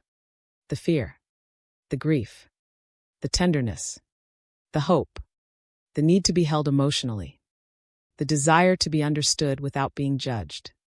Those parts are not the enemy. Shame is the wound that makes him believe they are. And if he keeps obeying shame, he may continue to run from every connection that touches him deeply. He may keep leaving when vulnerability becomes real. He may keep confusing emotional exposure with danger. He may keep protecting the image while abandoning the heart. That is the tragedy. Because the image does not need healing. The heart does. The mask does not need comfort. The hidden self does. And if he keeps choosing the mask every time the hidden self appears, he may preserve control, but he will lose intimacy. He may look strong, but feel lonely. He may seem composed, but remain unseen.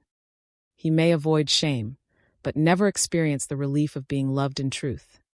That is the cost of pulling away after opening. It protects him from the immediate discomfort of exposure, but it also prevents him from receiving the deeper healing that comes when someone sees him and stays gentle. And that healing is what his soul may be longing for. Not a love that invades him. Not a love that demands he expose everything at once. Not a love that removes all boundaries. But a love where truth can breathe. A love where vulnerability is not punished. A love where softness is not mocked. A love where fear can be named without becoming the leader. A love where he can open and not feel the need to disappear afterward. That kind of love requires courage from him. Because no one can rescue him from shame unless he is willing to stop believing it. You may offer safety, but he must learn to receive it. You may offer understanding, but he must stop treating understanding as danger. You may meet him with compassion, but he must stop running from the part of himself that compassion touches. That is his work. And this is where the message must be honest. His shame may explain why he pulls away, but it does not make the impact disappear. His fear may be understandable, but the confusion it creates still matters. His wounds may be real, but he is still responsible for how he handles them in connection. Because love cannot grow if vulnerability is followed by punishment. If every moment of openness is followed by distance, the connection begins to feel unsafe for you too. If every soft moment becomes a reason for him to disappear, your nervous system may start bracing for abandonment after closeness. And that is not healing. That is a cycle. So compassion must include truth.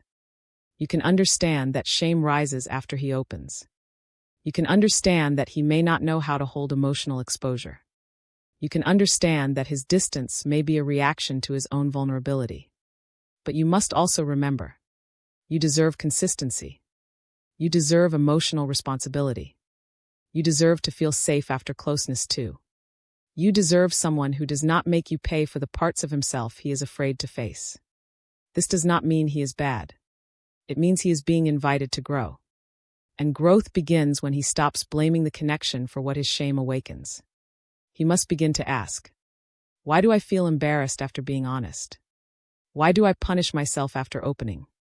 Why do I pull away from someone who received me gently?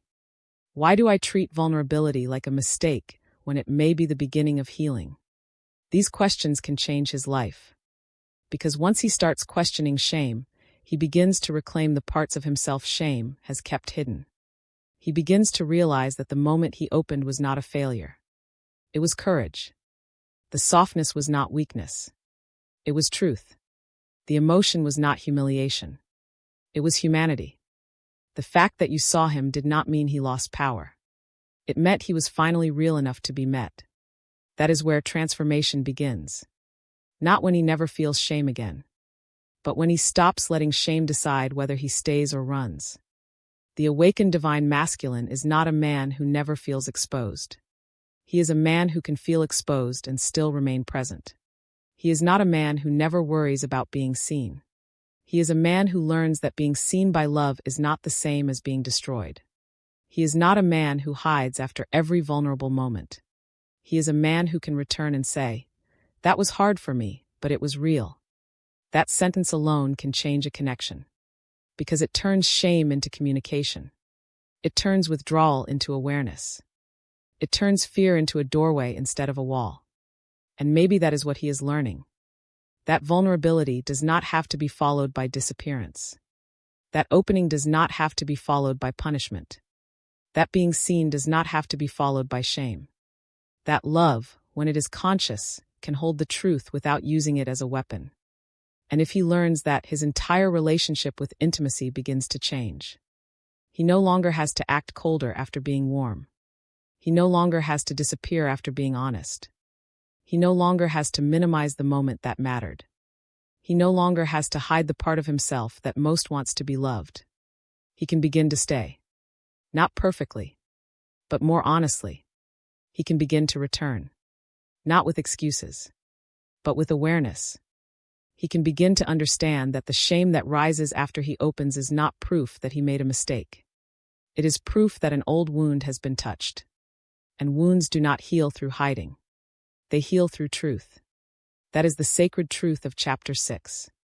The divine masculine may pull away after opening because shame rises around the parts of himself he has revealed.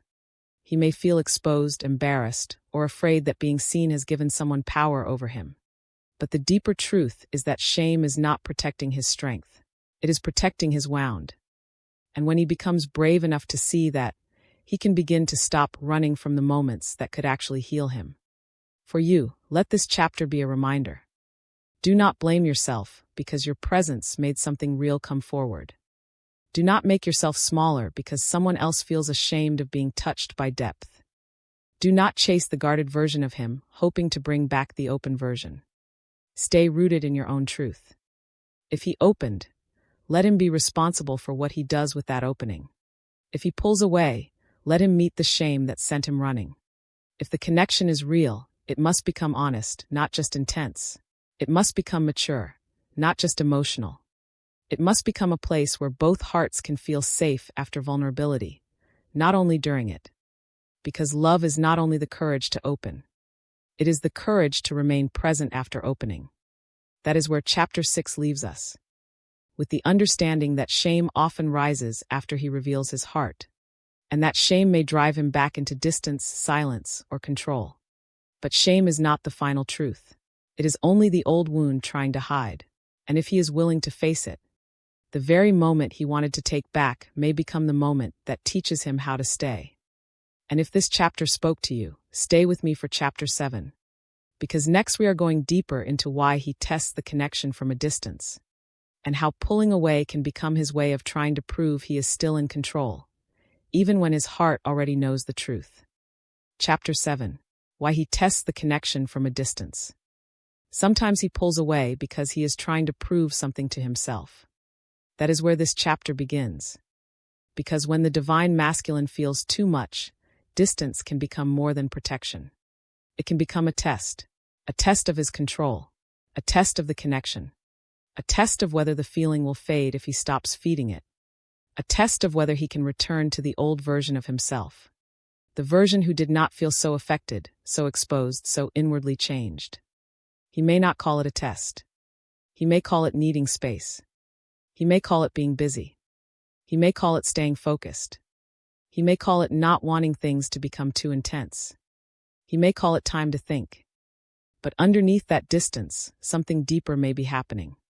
He may be asking himself, can I still control this? Can I stop feeling this much? Can I go back to who I was before her? Can I create enough space for this connection to lose its power over me? That is the hidden test. And it is one of the most painful stages in the journey. Because from your side, it may feel like rejection. It may feel like he opened the door, let you feel the depth, allowed the connection to become real, and then suddenly stepped away as if he needed to see whether your heart would survive the silence. But often, he is not only testing you. He is testing himself. He is testing the feeling. He is testing whether the connection is truly as strong as it feels. Because if he can pull away and feel nothing, then maybe he can tell himself it was never that deep. Maybe he can return to the familiar story.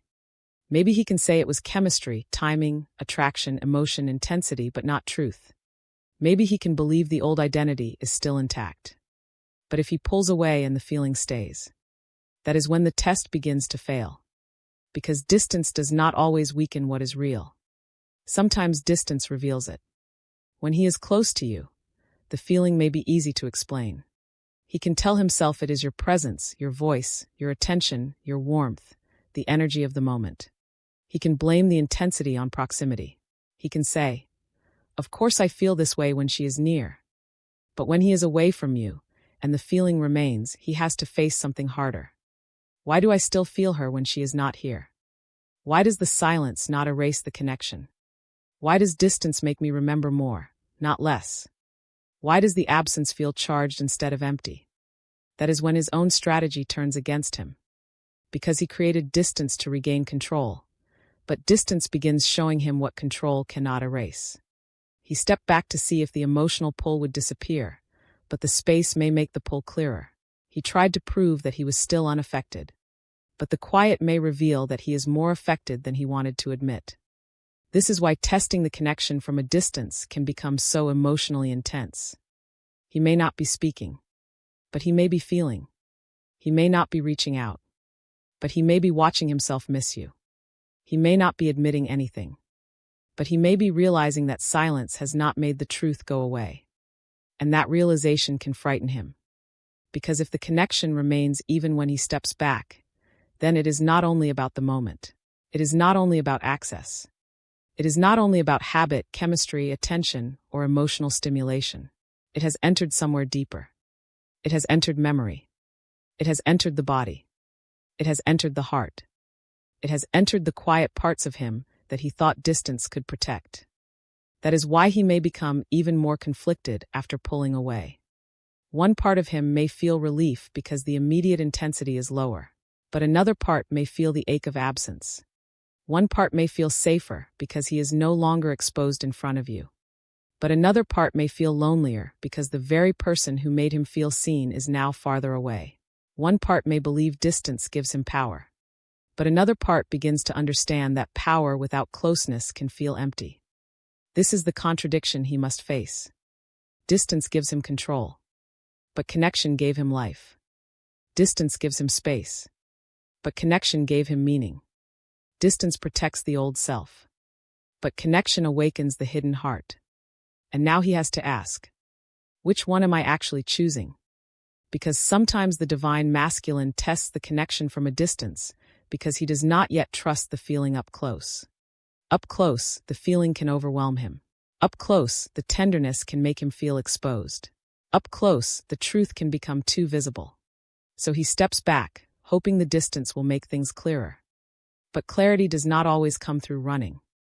Sometimes running only reveals what is chasing him from within. And what follows him is not you in a physical sense. It is the truth of what he felt. The memory of the softness. The weight of the silence. The echo of the conversation.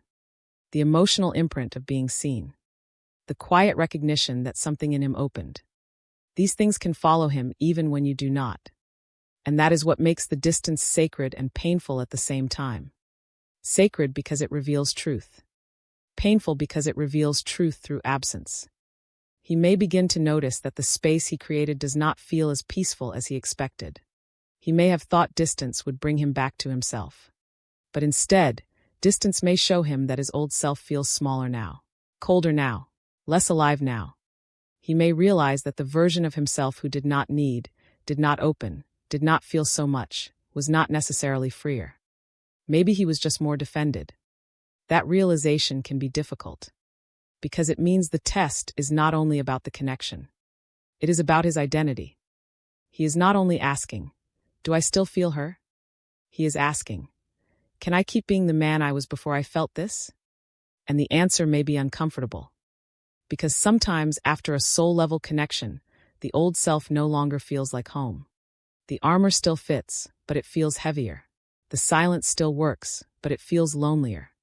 The distance still protects, but it no longer brings peace. This is why he may feel restless in the space he created. He may distract himself, but the feeling returns. He may stay busy, but the quiet still speaks. He may convince himself he is fine, but something in him remains unsettled. He may try to keep everything under control, but the heart keeps remembering what control wants to forget. That remembering is powerful, because memory becomes the evidence that the connection was not imagined. He remembers how he felt when he opened. He remembers how safe he felt when he was received. He remembers how alive he felt when he stopped performing. He remembers how deeply he wanted to stay, even if fear later told him to leave. And the more he remembers, the harder it becomes to keep pretending. So he may test the connection again. He may stay silent a little longer. He may wait to see if the feeling fades. He may watch whether you reach out. He may wonder whether your energy is still there. He may create distance, then secretly measure what distance does to him. This can become painful for both people, because testing is not the same as communicating. Testing leaves the other person in uncertainty. Testing creates emotional confusion. Testing can make love feel like a game, even when the deeper reason is fear. And this is where the message must be honest. His fear may explain why he tests the connection from a distance, but it does not make the test fair. His inner conflict may be real, but your heart is not a laboratory for his fear. Your silence, your patience, your presence, your absence, your emotional response are not objects he should use to determine whether he is safe enough to feel. Real love requires communication, not hidden tests, not emotional disappearance, not pulling away to see who suffers more, not creating uncertainty because he does not know how to name his fear. That is what the divine masculine must learn. If he needs space, he must learn to say it with care. If he feels overwhelmed, he must learn to communicate without abandoning the connection. If he is unsure, he must learn to be honest instead of disappearing into silence. If he is testing the feeling, he must recognize that another heart may be affected by the distance he creates. That is emotional responsibility, because space can be healthy, but testing can become harmful. There is a difference. Healthy space says, I need time to process, but I respect your heart. Testing says, I will disappear and see what happens. Healthy space creates room for clarity. Testing creates anxiety. Healthy space includes honesty. Testing hides behind ambiguity. Healthy space can deepen trust. Testing often breaks it. And if he is awakening, he must begin to understand that difference. Because the connection cannot mature if he keeps using distance as proof. He cannot keep pulling away to see whether the feeling survives. At some point, he has to stop testing the truth and start honoring it. He has to ask, what am I really afraid of? What am I trying to prove? Why do I need distance to believe I am still in control? Why do I keep treating silence like safety when it creates pain? Why do I test love instead of speaking honestly about my fear? These questions can become the doorway to growth. Because the test is not really about whether the connection is real. The test is about whether he is ready to become real. Ready enough to communicate. Ready enough to stop hiding behind absence. Ready enough to face longing without turning it into distance. Ready enough to stop making someone else carry the confusion created by his fear. That is the deeper masculine initiation. Not feeling the connection, but becoming responsible for how he handles the connection. Because anyone can feel deeply in silence. Anyone can miss someone privately. Anyone can create distance and wait to see if the heart reacts. But maturity begins when he stops making fear the author of his behavior. Maturity begins when he can say, I feel overwhelmed, but I do not want to disappear. I need space, but I want to be honest with you. This connection affects me, and I am still learning how to hold that. I am scared of how much this matters, but I do not want to turn fear into distance without care. That is where true growth begins. And until he reaches that level of honesty, he may continue to test from afar. Not because he is cruel at the core, but because he has not yet learned how to bring his fear into the light. So his fear operates in the shadows. It becomes delayed replies. It becomes sudden distance. It becomes mixed signals. It becomes silence after depth. It becomes emotional absence after emotional closeness.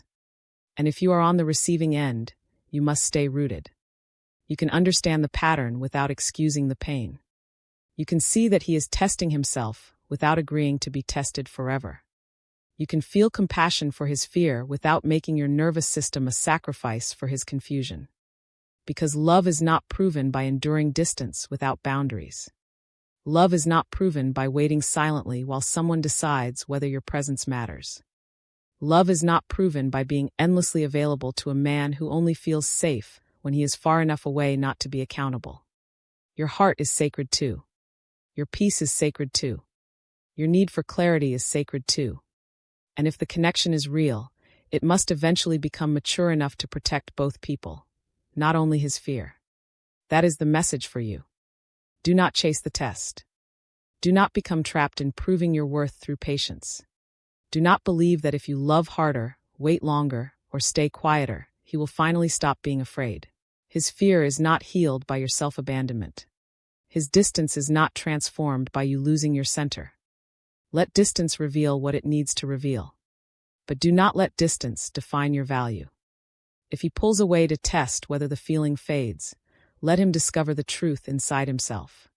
If he needs space to understand his heart, let him meet what silence brings. If he is trying to prove he can live without the connection, let him face whether survival without love is actually freedom. But you do not have to disappear from yourself while he finds out. That is your power.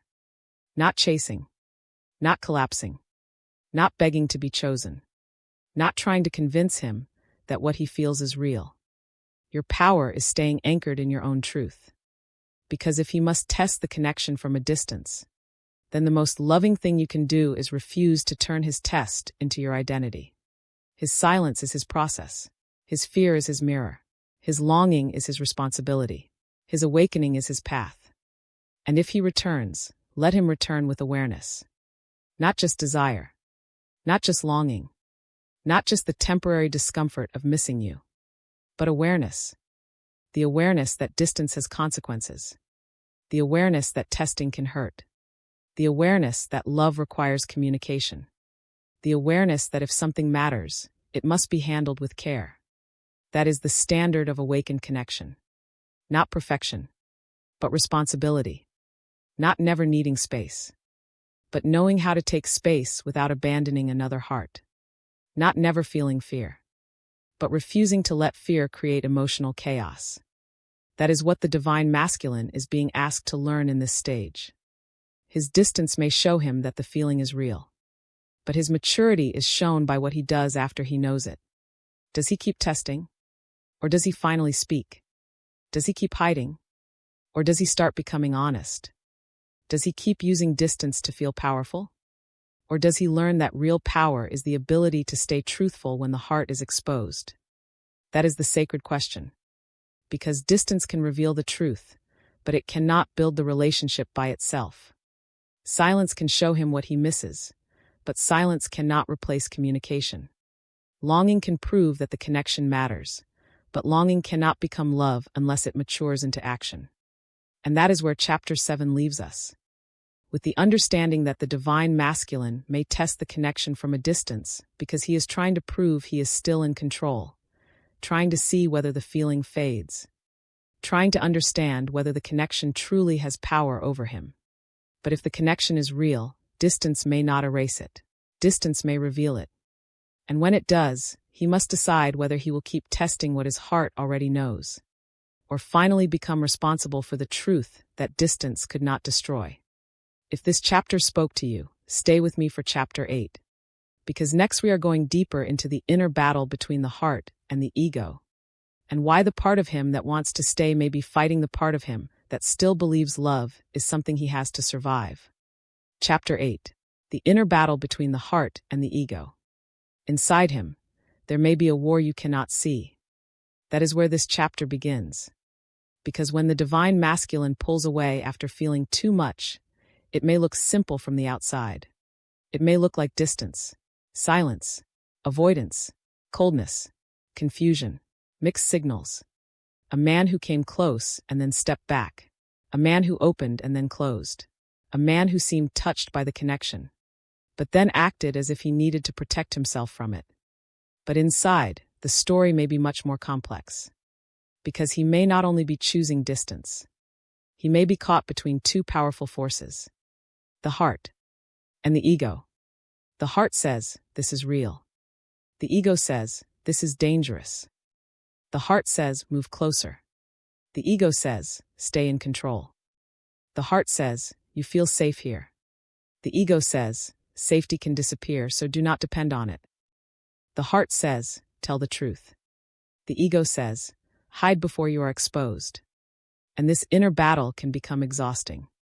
Because the divine masculine may genuinely feel the connection.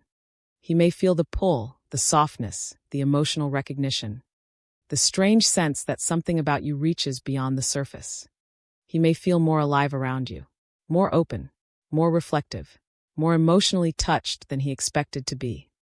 That is the heart speaking. But then the ego rises. And the ego does not care how beautiful the feeling is. The ego cares about survival. It cares about control. It cares about image. It cares about not being hurt. It cares about not being seen too clearly. It cares about not losing the identity that has kept him safe. So when the heart begins to open, the ego begins to defend. That is why his behavior may seem contradictory. One day, he seems emotionally present. The next day, he becomes distant. One moment, he acts as if the connection matters. The next moment, he behaves as if he needs to minimize it. One conversation feels deep and meaningful. The next conversation feels guarded and careful. One part of him wants to stay in the truth. Another part wants to escape the vulnerability that truth brings. This is not always because he is playing with your emotions. Sometimes it is because he is divided inside himself. And division creates inconsistency. The heart may be ready to feel before the ego is ready to surrender control. The soul may recognize the connection before the personality knows how to live with it. The emotional body may soften before the mind can stop building reasons to pull away. That is the battle. And the battle often becomes strongest right after he feels too much. Because feeling too much gives the heart evidence. It says, "Look, this matters." But feeling too much also gives the ego fear. It says, "Look, this can hurt you." So he stands between awakening and protection, between longing and fear, between the truth of the heart and the strategy of the ego. And if the ego is stronger in that moment, he pulls away. Not because the heart has stopped feeling, but because the ego has taken the wheel. This is why the divine masculine may seem like two different people. The heart-led version of him may be tender, present, curious, deep, emotionally available in flashes. He may listen closely. He may remember small details. He may show care in subtle ways. He may soften around you in a way that feels unmistakable. But the ego-led version may become guarded, controlled, rational, distant, avoidant, hard to read. He may reduce the connection to something safer. He may act like he needs to keep things casual. He may turn emotional truth into practical language because practical language feels less exposing. And you may wonder, which version is real? The answer may be painful and important. Both are real, but only one is free. The heart-led version is the part of him that knows the connection has meaning. The ego-led version is the part of him that is still trying to survive meaning without being changed by it. The heart is where the truth lives. The ego is where the fear lives. And until he becomes conscious enough to choose the heart with maturity, the ego may keep interrupting the connection. That is why love alone does not always create movement. A man can feel love and still run from what love requires. A man can feel tenderness and still hide behind pride. A man can feel longing and still choose distance. A man can recognize something sacred and still panic when sacredness asks him to become honest. This is one of the deepest misunderstandings in spiritual connection. People often assume that if the soul recognizes, the person will automatically choose the connection. But recognition is not the same as readiness. Feeling is not the same as maturity. Longing is not the same as courage. The heart may know the truth, but the ego may still be terrified of what truth will cost. And that cost may feel enormous to him. If he follows the heart, he may have to become vulnerable. If he follows the heart, he may have to communicate.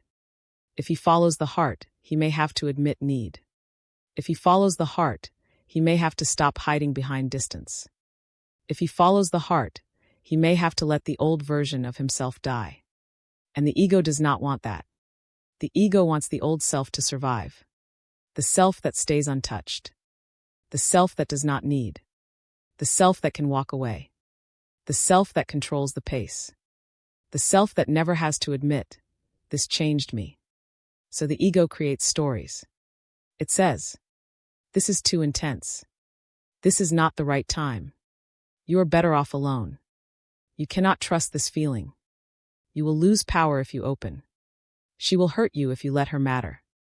And sometimes these stories sound convincing to him, because they are built from old pain. The ego rarely speaks from nothing. It often speaks from memory. It remembers betrayal. It remembers rejection. It remembers emotional chaos. It remembers moments when he opened and was not met well. It remembers times when needing someone became painful. It remembers the cost of softness in environments where softness was not protected. So when the heart says open, the ego says remember. Remember what happened last time. Remember why you built the wall. Remember how much it hurt to care. Remember how dangerous it is to let someone reach you. And if he is still more loyal to the wound than to the truth, he may retreat. This is the hidden battle. Not just between you and his distance, but between his present connection and his past conditioning. Between what his soul recognizes now and what his fear learned before. Between the possibility of love and the memory of pain. This is why he may act like he is protecting himself from you when, in truth, he is protecting himself from an old wound being touched again. You may not be the danger, but the connection may feel dangerous because it reaches the place where danger once lived. That is why the ego can become so loud around deep love. Because deep love does not only bring comfort, it brings the wound into awareness. It reveals the places where he still does not trust closeness. It reveals the places where he still confuses love with loss. It reveals the places where he still believes vulnerability will be punished. It reveals the places where his heart wants to open, but his survival patterns still want to hide. And when those places are revealed, the ego fights to keep control. It may make him overthink. It may make him shut down. It may make him focus on flaws. It may make him exaggerate obstacles. It may make him look for reasons to step back. It may make him turn tenderness into confusion because confusion feels safer than surrender. That is an important line. Sometimes confusion is not the absence of feeling. Sometimes confusion is what the ego creates when the heart is becoming too clear. Because clarity would require action. Clarity would require honesty. Clarity would require him to say, "This matters and I am scared." But if he is not ready to say that, confusion gives him a hiding place. He can say, "I do not know what I feel," when the deeper truth may be, "I know enough to be afraid of what I feel." He can say, "I need time," when the deeper truth may be, "I need distance because closeness is exposing me." He can say, "It is complicated," when the deeper truth may be, "My heart wants this, but my ego does not know how to feel safe inside it." That is the inner battle, and it may continue until he becomes conscious enough to witness it. Because as long as he believes every fear the ego gives him, the ego will keep making decisions for him. As long as he thinks distance means wisdom, he may not recognize that distance sometimes means avoidance. As long as he thinks control means power, he may not see that control is keeping him from the very love his heart is asking for. So the turning point comes when he begins to question the voice that tells him to run. He begins to ask, is this fear protecting me from danger or protecting me from growth? Am I pulling away because the connection is wrong or because the connection is real? Am I confused or am I afraid of clarity? Am I choosing peace or am I choosing the familiar loneliness of control? These questions can break the ego's spell. Not all at once, but slowly. Because the ego loses power when it is seen. Fear loses power when it is named. And the old identity begins to soften when he realizes it was never protecting his freedom. It was protecting his wound. That is the deeper awakening. The divine masculine begins to understand that the ego is not evil. It was trying to protect him. It helped him survive. It helped him stay standing when tenderness felt unsafe. It helped him avoid pain when he did not yet have the tools to hold it. But what once protected him may now be limiting him. The wall that kept him from being hurt may also be keeping him from being loved. The silence that kept him from exposure may also be keeping him from being understood. The distance that gave him control may also be keeping him from the closeness his soul desires. That is when he begins to see the cost of ego protection. And seeing the cost is the beginning of choice. Because before awareness, he reacts. After awareness, he can choose. He can choose to pause instead of disappear. He can choose to communicate instead of test. He can choose to name fear instead of letting fear create distance. He can choose to honor the heart without abandoning discernment. He can choose to understand that vulnerability does not mean handing away power. It means no longer letting fear have all the power. That is what the awakened masculine must learn. The heart and the ego do not need to be enemies forever. The ego can become a servant of truth instead of a guard against truth. It can learn boundaries without building walls. It can learn discernment without shutting down love. It can learn protection without turning every tender moment into a threat. But this requires maturity. Because the heart without maturity can become overwhelmed. The ego without heart can become cold. The awakened masculine integrates both. He learns to feel deeply and stay grounded. He learns to love without losing himself. He learns to be vulnerable without abandoning boundaries. He learns to protect the connection instead of protecting only the mask. That is the sacred integration. And until he reaches it, the battle may continue. You may feel him come close when the heart is leading. Then pull away when the ego takes over. You may feel his tenderness, then his defense. His longing, then his silence. His openness, then his control. And if you are not rooted in your own center, this battle inside him can become a battle inside you. You may start wondering what is real. You may start chasing the heart-led version. You may start blaming yourself when the ego-led version appears. You may start trying to love him hard enough to defeat his fear. But that is not your work. You cannot fight his ego for him. You cannot choose his heart for him. You cannot force him to become conscious of a battle he still benefits from avoiding. You can only stay clear about what you feel, what you need, what you will accept, and what kind of love your soul is available for. Because compassion does not mean becoming the casualty of someone else's inner war. You can understand that his heart and ego are in conflict. But you do not have to live forever inside the confusion that conflict creates. That is the message for you. Let him face his battle. Let him discover which voice he is going to follow. Let him learn whether distance truly protects him or simply keeps him alone. Let him recognize that the heart's truth will keep returning until he stops letting the ego turn every feeling into a threat. And while he is learning, stay with yourself. Do not abandon your peace to decode his silence. Do not abandon your worth to chase his tenderness. Do not abandon your clarity because he is still undecided between fear and truth. Because the connection may be sacred, but your heart is sacred too. This is important. A soul connection does not ask you to disappear into someone else's awakening. A deep bond does not require you to carry the weight of another person's avoidance. Love does not mean waiting endlessly for his ego to get tired. Love also means honoring what is true for you. And the truth may be this. You can see his heart, but he must choose to live from it. You can feel his tenderness, but he must choose to express it with maturity. You can understand his fear, but he must choose not to let fear lead the connection. That is where power returns to both people. Because the divine masculine's inner battle is not solved by your chasing, fixing, over-explaining, or proving yourself.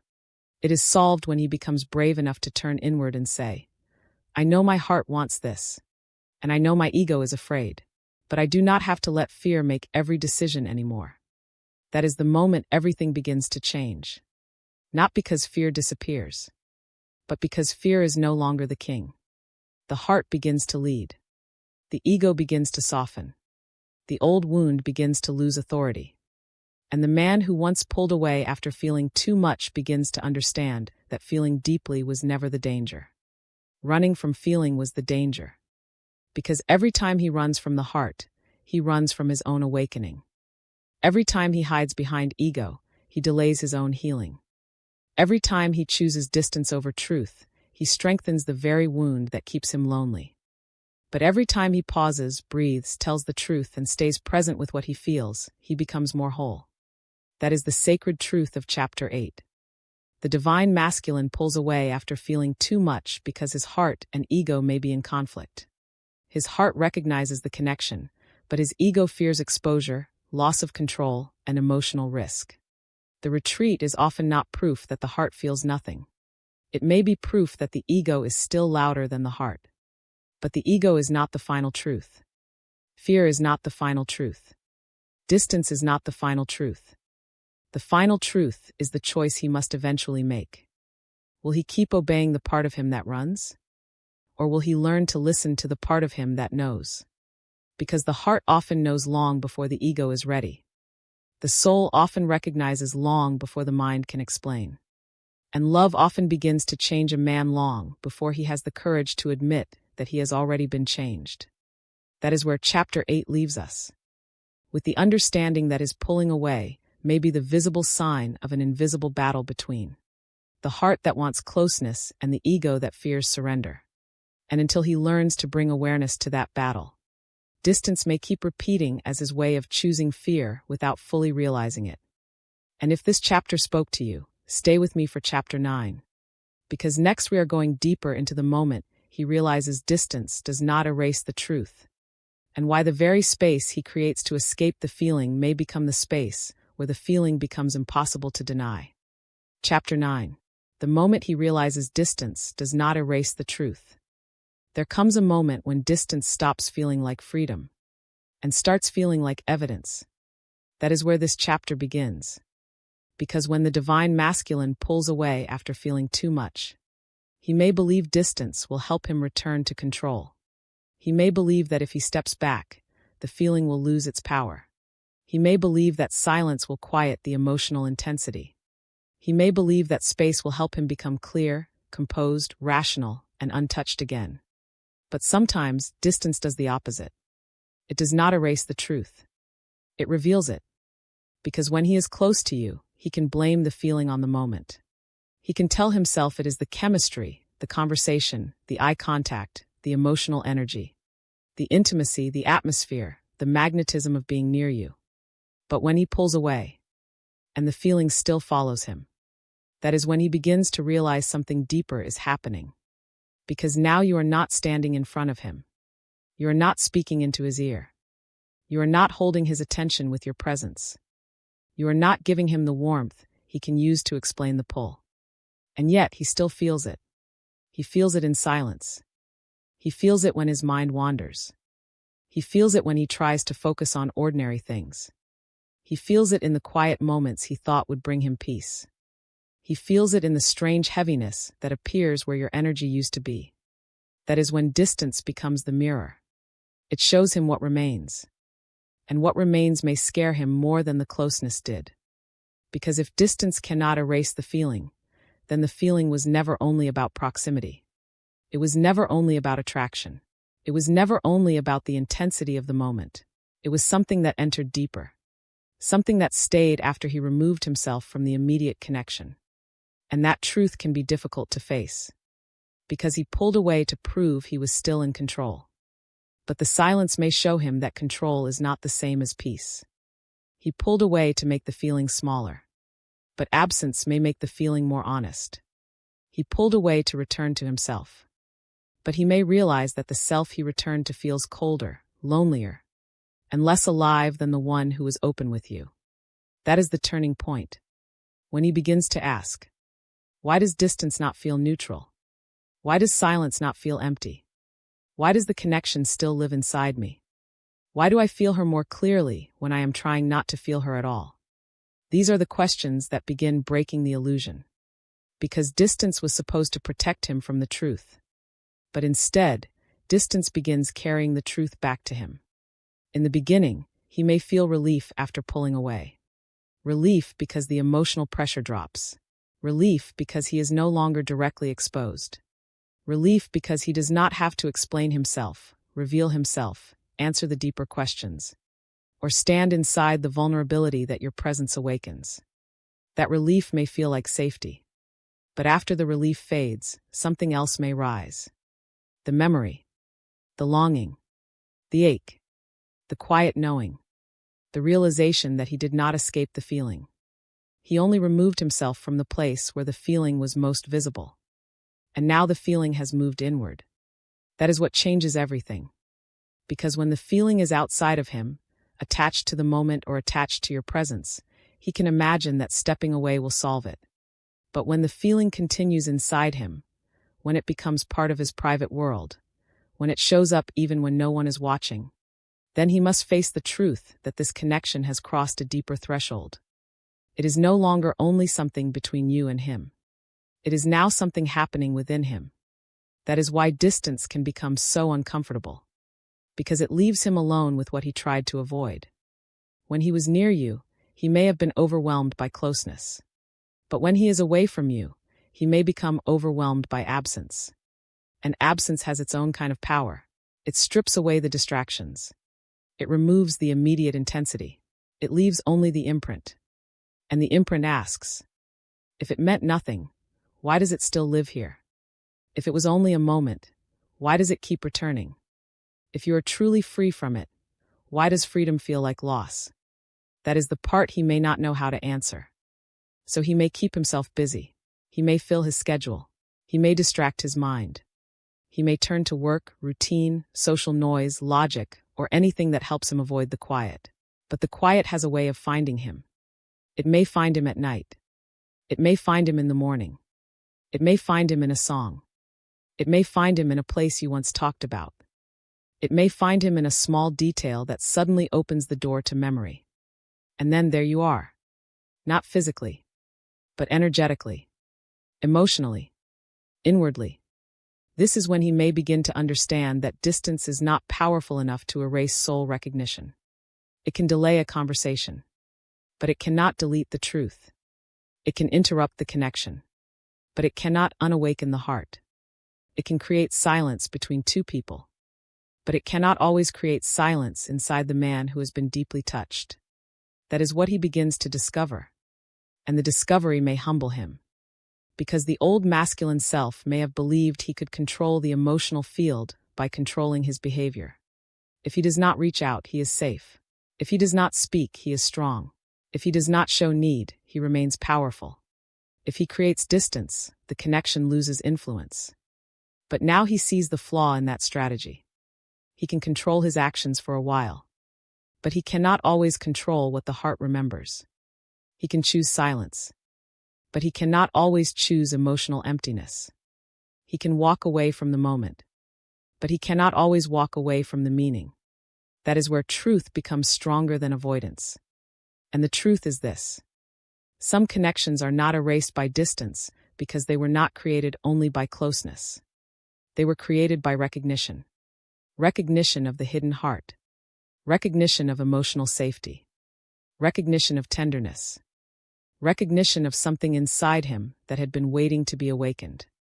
And when recognition happens, distance may become a teacher. It teaches him what he misses. It teaches him what he values. It teaches him what silence cannot kill. It teaches him where his fear is stronger than his courage. It teaches him that his heart may have known something before his ego was ready. This is why chapter 9 is so important. Because it is the chapter where his avoidance begins to fail. Not always outwardly. He may still look distant. He may still say nothing. He may still act controlled. He may still pretend he is unaffected. But inwardly, something is changing. The distance is no longer giving him the same comfort. The silence is no longer protecting him in the same way. The old story is no longer as easy to believe. He may still repeat it to himself, but now there is a deeper voice underneath. A voice that says, "You felt something.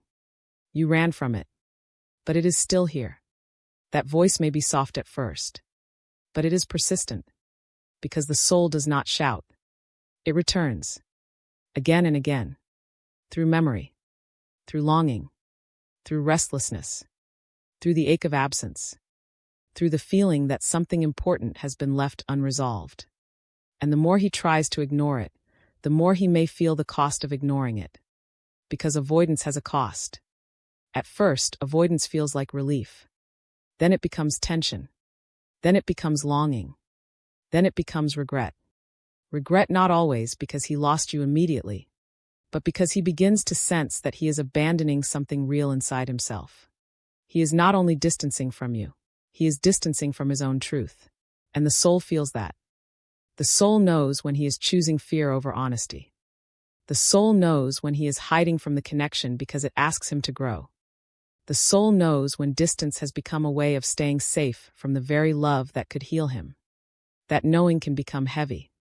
And this is where he may begin to feel the contradiction more sharply. He wanted space, but now the space feels empty. He wanted control, but now control feels lonely. He wanted to protect himself, but now protection feels like separation from the very thing that made him feel alive. That is the sacred discomfort of awakening. It does not punish him. It reveals him. It shows him that the old strategies are no longer enough. It shows him that running may lower fear, but it does not create fulfillment. It shows him that silence may protect the ego, but it does not satisfy the heart. It shows him that distance may keep him from being exposed, but it also keeps him from being met. And now he has to choose. Will he keep trusting the distance? Or will he listen to what distance has revealed? This is the turning point. Because when distance does not erase the truth, he must face the possibility that the truth deserves more than avoidance. Maybe it deserves honesty. Maybe it deserves communication. Maybe it deserves courage. Maybe it deserves the version of him who can finally stop confusing fear with wisdom. But that does not mean he will immediately return. Sometimes realization comes before action. Sometimes a man knows the truth before he is brave enough to live it. Sometimes he understands the connection has not faded, but still needs time to confront the fear that made him leave in the first place. Sometimes the heart becomes clear while the ego is still resisting the consequences of clarity. That is why this stage can feel suspended. The truth is there, but action has not caught up yet. He may feel the pull and still hesitate. He may miss you and still stay silent. He may know distance did not erase it and still be afraid of what returning would require. Because returning is not only about sending a message. Returning means facing the truth. It means admitting that the distance did not work. It means admitting that the connection mattered. It means admitting that silence was not freedom. It means admitting that he was not as untouched as he wanted to seem. That requires humility. And humility is often the doorway the ego resists most. Because to return with truth, he must let the old image crack. The image of the man who is always in control. The image of the man who does not need. The image of the man who can disappear without consequence. The image of the man who never has to say, "I was scared." But the awakened masculine cannot be built on image. It must be built on truth. And truth may ask him to say, "I pulled away because I was overwhelmed. I thought distance would help, but it did not erase what I felt. I was afraid of how real this became. I need to understand what is happening inside me instead of running from it." Those words may not come easily, but they are the kind of words that turn distance into growth. Without honesty, distance becomes a pattern. With honesty, distance can become awareness. Without responsibility, distance becomes harm. With responsibility, distance can become the place where he finally sees himself clearly. That is the lesson. Because the goal is not simply for him to come back. The goal is for him to come back more conscious than he left. Otherwise, the same cycle repeats. He feels too much. He pulls away. Distance reveals the truth. He returns because he misses the connection. Then closeness becomes intense again, and the old fear rises again. This is why realization must become integration. It is not enough for him to know that distance did not erase the truth. He must learn how to stay present with the truth when he is close again. He must learn how to communicate fear before it becomes silence. He must learn how to take space without abandoning. He must learn how to let the heart matter without treating that as a threat. That is maturity. That is healing. That is the real masculine initiation. And for you, this chapter carries an equally important message. Do not chase him just because distance is revealing something to him. Let distance teach what it needs to teach. But do not become the one who fills the silence every time he is uncomfortable with his own truth. Do not make your heart responsible for rescuing him from the absence he created. Do not rush to soothe the man who pulled away before he has learned what the pulling away cost. Because if distance is going to become awakening, he must be allowed to feel the mirror of it. He must feel the difference between peace and avoidance. He must feel the difference between freedom and emotional escape. He must feel the difference between choosing space consciously and disappearing because fear took over. And you must stay connected to yourself. Because his realization is not your assignment. His longing is not your proof of worth. His inability to erase the truth does not mean you should abandon your own need for clarity. Your heart is not waiting room for someone else's courage. So remain soft but rooted. Remain compassionate but honest. Remain open to truth, but unavailable for cycles that keep wounding you. Because the deepest love does not ask you to lose yourself while someone else learns how to find himself. That is the balance. You can understand that distance may reveal the truth to him. You can understand that silence may make the connection louder inside him. You can understand that pulling away may eventually show him what he cannot escape. But you must also understand that truth without action is still unfinished. Feeling without responsibility is still incomplete. Longing without communication is still not enough to build trust. That is why Chapter 9 is not the end of the story. It is the turning point before the final choice. Because once he realizes distance does not erase the truth, he must decide what kind of man he wants to become. A man who keeps running from what follows him.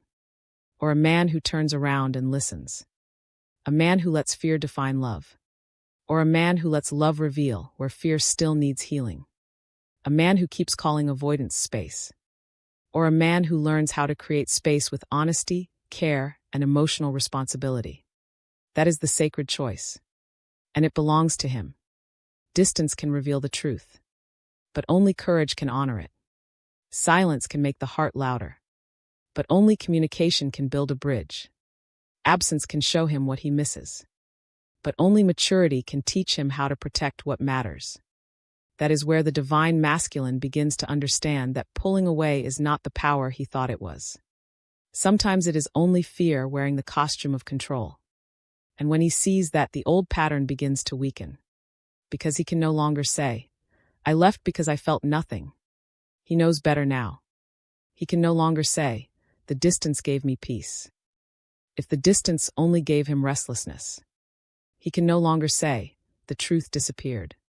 If the truth followed him into every quiet room. And maybe that is where awakening begins. Not when he feels the connection, but when he realizes he cannot keep running from what the connection has awakened. That is the sacred truth of Chapter 9. The moment he realizes distance does not erase the truth is the moment his avoidance begins to lose power. He may have pulled away to regain control, to quiet the feeling, to prove he could return to who he was before. But if the connection has touched something real, distance will not erase it. It will reveal what remains. And what remains may be the truth he was most afraid to face. That he felt deeply. That he ran from it. And that running did not make it disappear. It only showed him how real it was. That is where Chapter 9 leaves us. With the understanding that distance is not always the end of the connection. Sometimes distance is the mirror that shows him what closeness awakened. But once the truth is revealed, he must choose whether to keep hiding from it or finally become honest enough to let it change him. And if this chapter spoke to you, stay with me for Chapter 10. Because next we bring everything together with the deeper truth of how pulling away can become the doorway to awakening. And why his retreat is not the final chapter unless he refuses to grow from what it reveals. Chapter 10. When pulling away becomes the doorway to awakening. In the end, his pulling away is not always the final truth. Sometimes it is the doorway to the truth. That is where the final chapter begins. Because when the divine masculine pulls away after feeling too much, it can look like the ending. It can feel like abandonment. It can feel like emotional disappearance. It can feel like the warmth was real for a moment. And then fear came in and covered everything with silence. And from the outside, you may wonder, was any of it real? Did he ever truly feel it? Did the connection mean anything to him? Or was I the only one who felt something deeper? But by now, you understand the deeper layers. He may pull away because feeling too much threatens his old identity. He may pull away because closeness starts feeling like exposure. His nervous system may reach for distance because deep feeling activates old fear. He may fear needing you more than he planned. He may confuse vulnerability with losing power. Shame may rise after he opens. He may test the connection from a distance. His heart and ego may battle in silence. And eventually, he may realize that distance does not erase the truth. It only reveals what remains. And what remains can become his awakening. Because pulling away can show him where he is still guarded. It can show him where he still confuses control with peace. It can show him where he still treats vulnerability like danger. It can show him where he still hides from the very closeness his soul is asking for. That is why retreat can become a doorway. Not because running is healing by itself. Running is not healing. Silence is not healing. Avoidance is not healing. But when his retreat finally forces him to see himself clearly, when the distance he created becomes the mirror he cannot ignore, when he begins to feel the cost of choosing fear over truth, then pulling away can become the beginning of consciousness. He may begin to ask, why do I run when I feel close? Why does love feel like a threat? Why do I call distance safety when it leaves me lonely? Why do I keep protecting the mask and abandoning the heart? Why does the connection still live inside me even when I try to escape it? These are sacred questions. Because awakening often begins with the questions fear cannot answer. Fear may tell him to run, but it cannot explain why running does not bring peace. Fear may tell him to stay guarded, but it cannot explain why the guard feels heavy. Fear may tell him not to need, but it cannot erase the ache for emotional safety. Fear may tell him to remain in control, but it cannot give him the softness, intimacy, and truth his soul is quietly longing for. That is when the old strategy begins to collapse. And collapse is not always destruction. Sometimes it is liberation. The collapse of the false self. The collapse of the old armor. The collapse of the belief that strength means feeling nothing. The collapse of the illusion that distance is the same as freedom. Because maybe he was never free in the distance. Maybe he was only protected. And there is a difference. Protection may keep pain away, but it can also keep love away. Protection may preserve control, but it can also preserve loneliness. Protection may keep him from being exposed, but it can also keep him from being known. And the divine masculine is not here to remain unknown forever. He is not here to live only behind the wall. He is not here to confuse silence with maturity. He is not here to keep abandoning tenderness because tenderness feels unfamiliar. He is not here to run from every connection that asks him to become more honest. He is here to awaken. And awakening does not always feel gentle at first. Sometimes awakening feels like being haunted by what you tried to ignore. Sometimes it feels like missing what you pushed away. Sometimes it feels like realizing that your fear has been making choices your heart never agreed with. Sometimes it feels like standing in the quiet and finally admitting, I pulled away because I was scared. That admission is powerful. Because the moment he can say that, even privately, the pattern begins to lose its authority. He is no longer completely unconscious. He is no longer only reacting. He is no longer blindly calling fear wisdom. He is beginning to see. And once he sees, he can choose differently. He can choose to communicate instead of disappearing. He can choose to pause instead of running. He can choose to say, I feel overwhelmed, instead of becoming cold. He can choose to take space with honesty instead of using distance as a silent test. He can choose to understand his fear instead of letting it lead the connection. That is where the awakened masculine begins. Not in perfection, but in responsibility. Because a truly awakened man is not a man who never feels afraid. He is a man who stops letting fear be the only voice he obeys. He is not a man who never needs space. He is a man who learns to take space without creating emotional harm. He is not a man who never feels overwhelmed. He is a man who becomes honest about overwhelm before it becomes abandonment. This is the transformation. The unawakened masculine pulls away and calls it control. The awakening masculine pulls away, feels the cost, and asks what he is running from. The awakened masculine learns to stay present with truth, even when truth makes him vulnerable. And that is the path. From reaction to awareness. From silence to communication. From fear to responsibility. From distance to emotional maturity. From hiding the heart to learning how to protect it with honesty. But this journey must be his choice. That is important, because you cannot awaken him by chasing him. You cannot heal his fear by abandoning yourself. You cannot love him into responsibility if he is committed to avoiding it. You cannot become the bridge he refuses to walk across. You can hold compassion. You can understand the pattern. You can recognize that his pulling away may be rooted in fear, shame, overwhelm, and old wounds. But you cannot make him choose courage. That choice belongs to him. And if he chooses it, you will see the difference.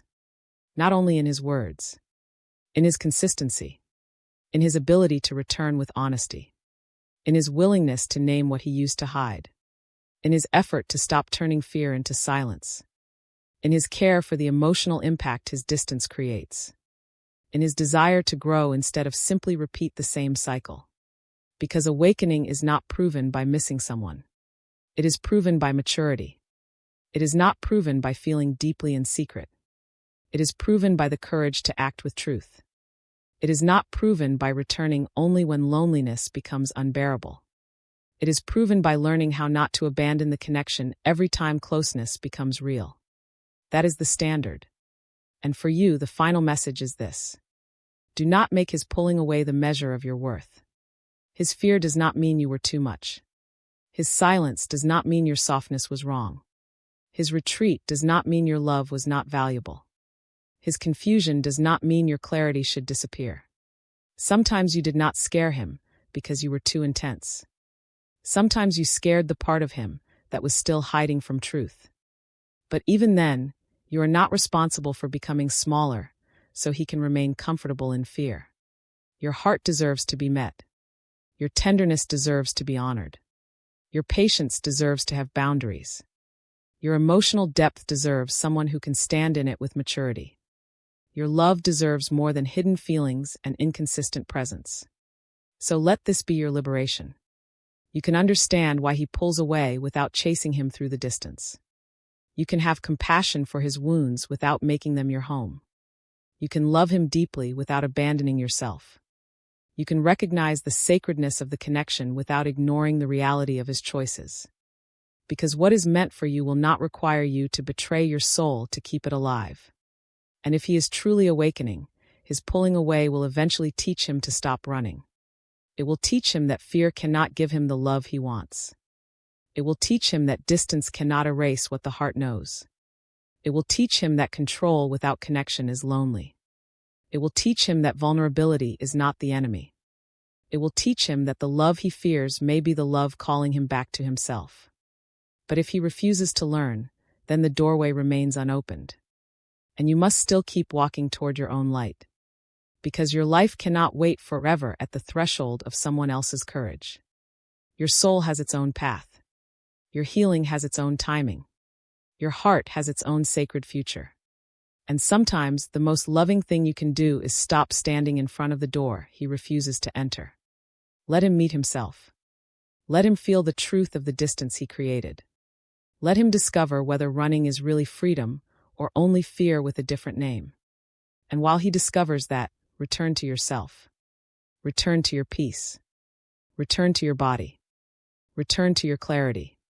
Return to the love that does not ask you to disappear in order to be chosen. Because the deepest message of this journey is not only about him. It is about you too. He may be learning why he pulls away after feeling too much. But you may be learning why you no longer need to chase someone who runs from what is real. He may be learning that vulnerability is not weakness. But you may be learning that your softness is not something to sacrifice for unavailable love. He may be learning that distance does not erase the truth. But you may be learning that truth without action is not enough to build safety. And that is awakening on both sides. For him, awakening means facing the fear that makes him run. For you, awakening means honoring yourself even when you understand his fear. Because love is not meant to be a place where one person hides and the other person waits in pain. Love is meant to become a space where truth can breathe, where tenderness is protected, where both hearts are responsible for what they bring into the connection. That is the higher lesson. The divine masculine pulls away after feeling too much because something real has touched the places in him that are not yet healed. But if he is brave, that retreat can become the mirror that shows him exactly where his healing must begin. And if you are brave, his retreat can also become the mirror that shows you where your own self-love must rise. Not in bitterness, not in punishment, not in closing your heart, but in sacred self-respect. The kind that says, I can love deeply and still choose myself. I can understand his fear and still honor my peace. I can see his potential and still require emotional maturity. I can release the need to chase what is not ready to meet me. That is power. That is healing. That is the moment you stop making someone else's avoidance the center of your emotional world. And when you do that, you become free. Free to receive love that can stay. Free to speak truth without fear of being too much. Free to let your heart remain open without letting it be used by inconsistency. Free to trust that what is truly aligned with you will not require endless confusion to prove its depth. So if he pulls away after feeling too much, let the distance reveal him. But also let it reveal you. Let it show you your strength, your worth, your boundaries, your capacity to love without losing yourself, your ability to stand in truth even when someone else is still learning how. Because the final truth is this. Pulling away can become a doorway to awakening, but only if he chooses to walk through it. And you do not have to stand outside that doorway forever. If this message spoke to your heart, write in the comments. Feeling deeply is not the danger. Like this video if it gave you clarity. Subscribe to the channel for more divine masculine, soul connection, and emotional awakening insights.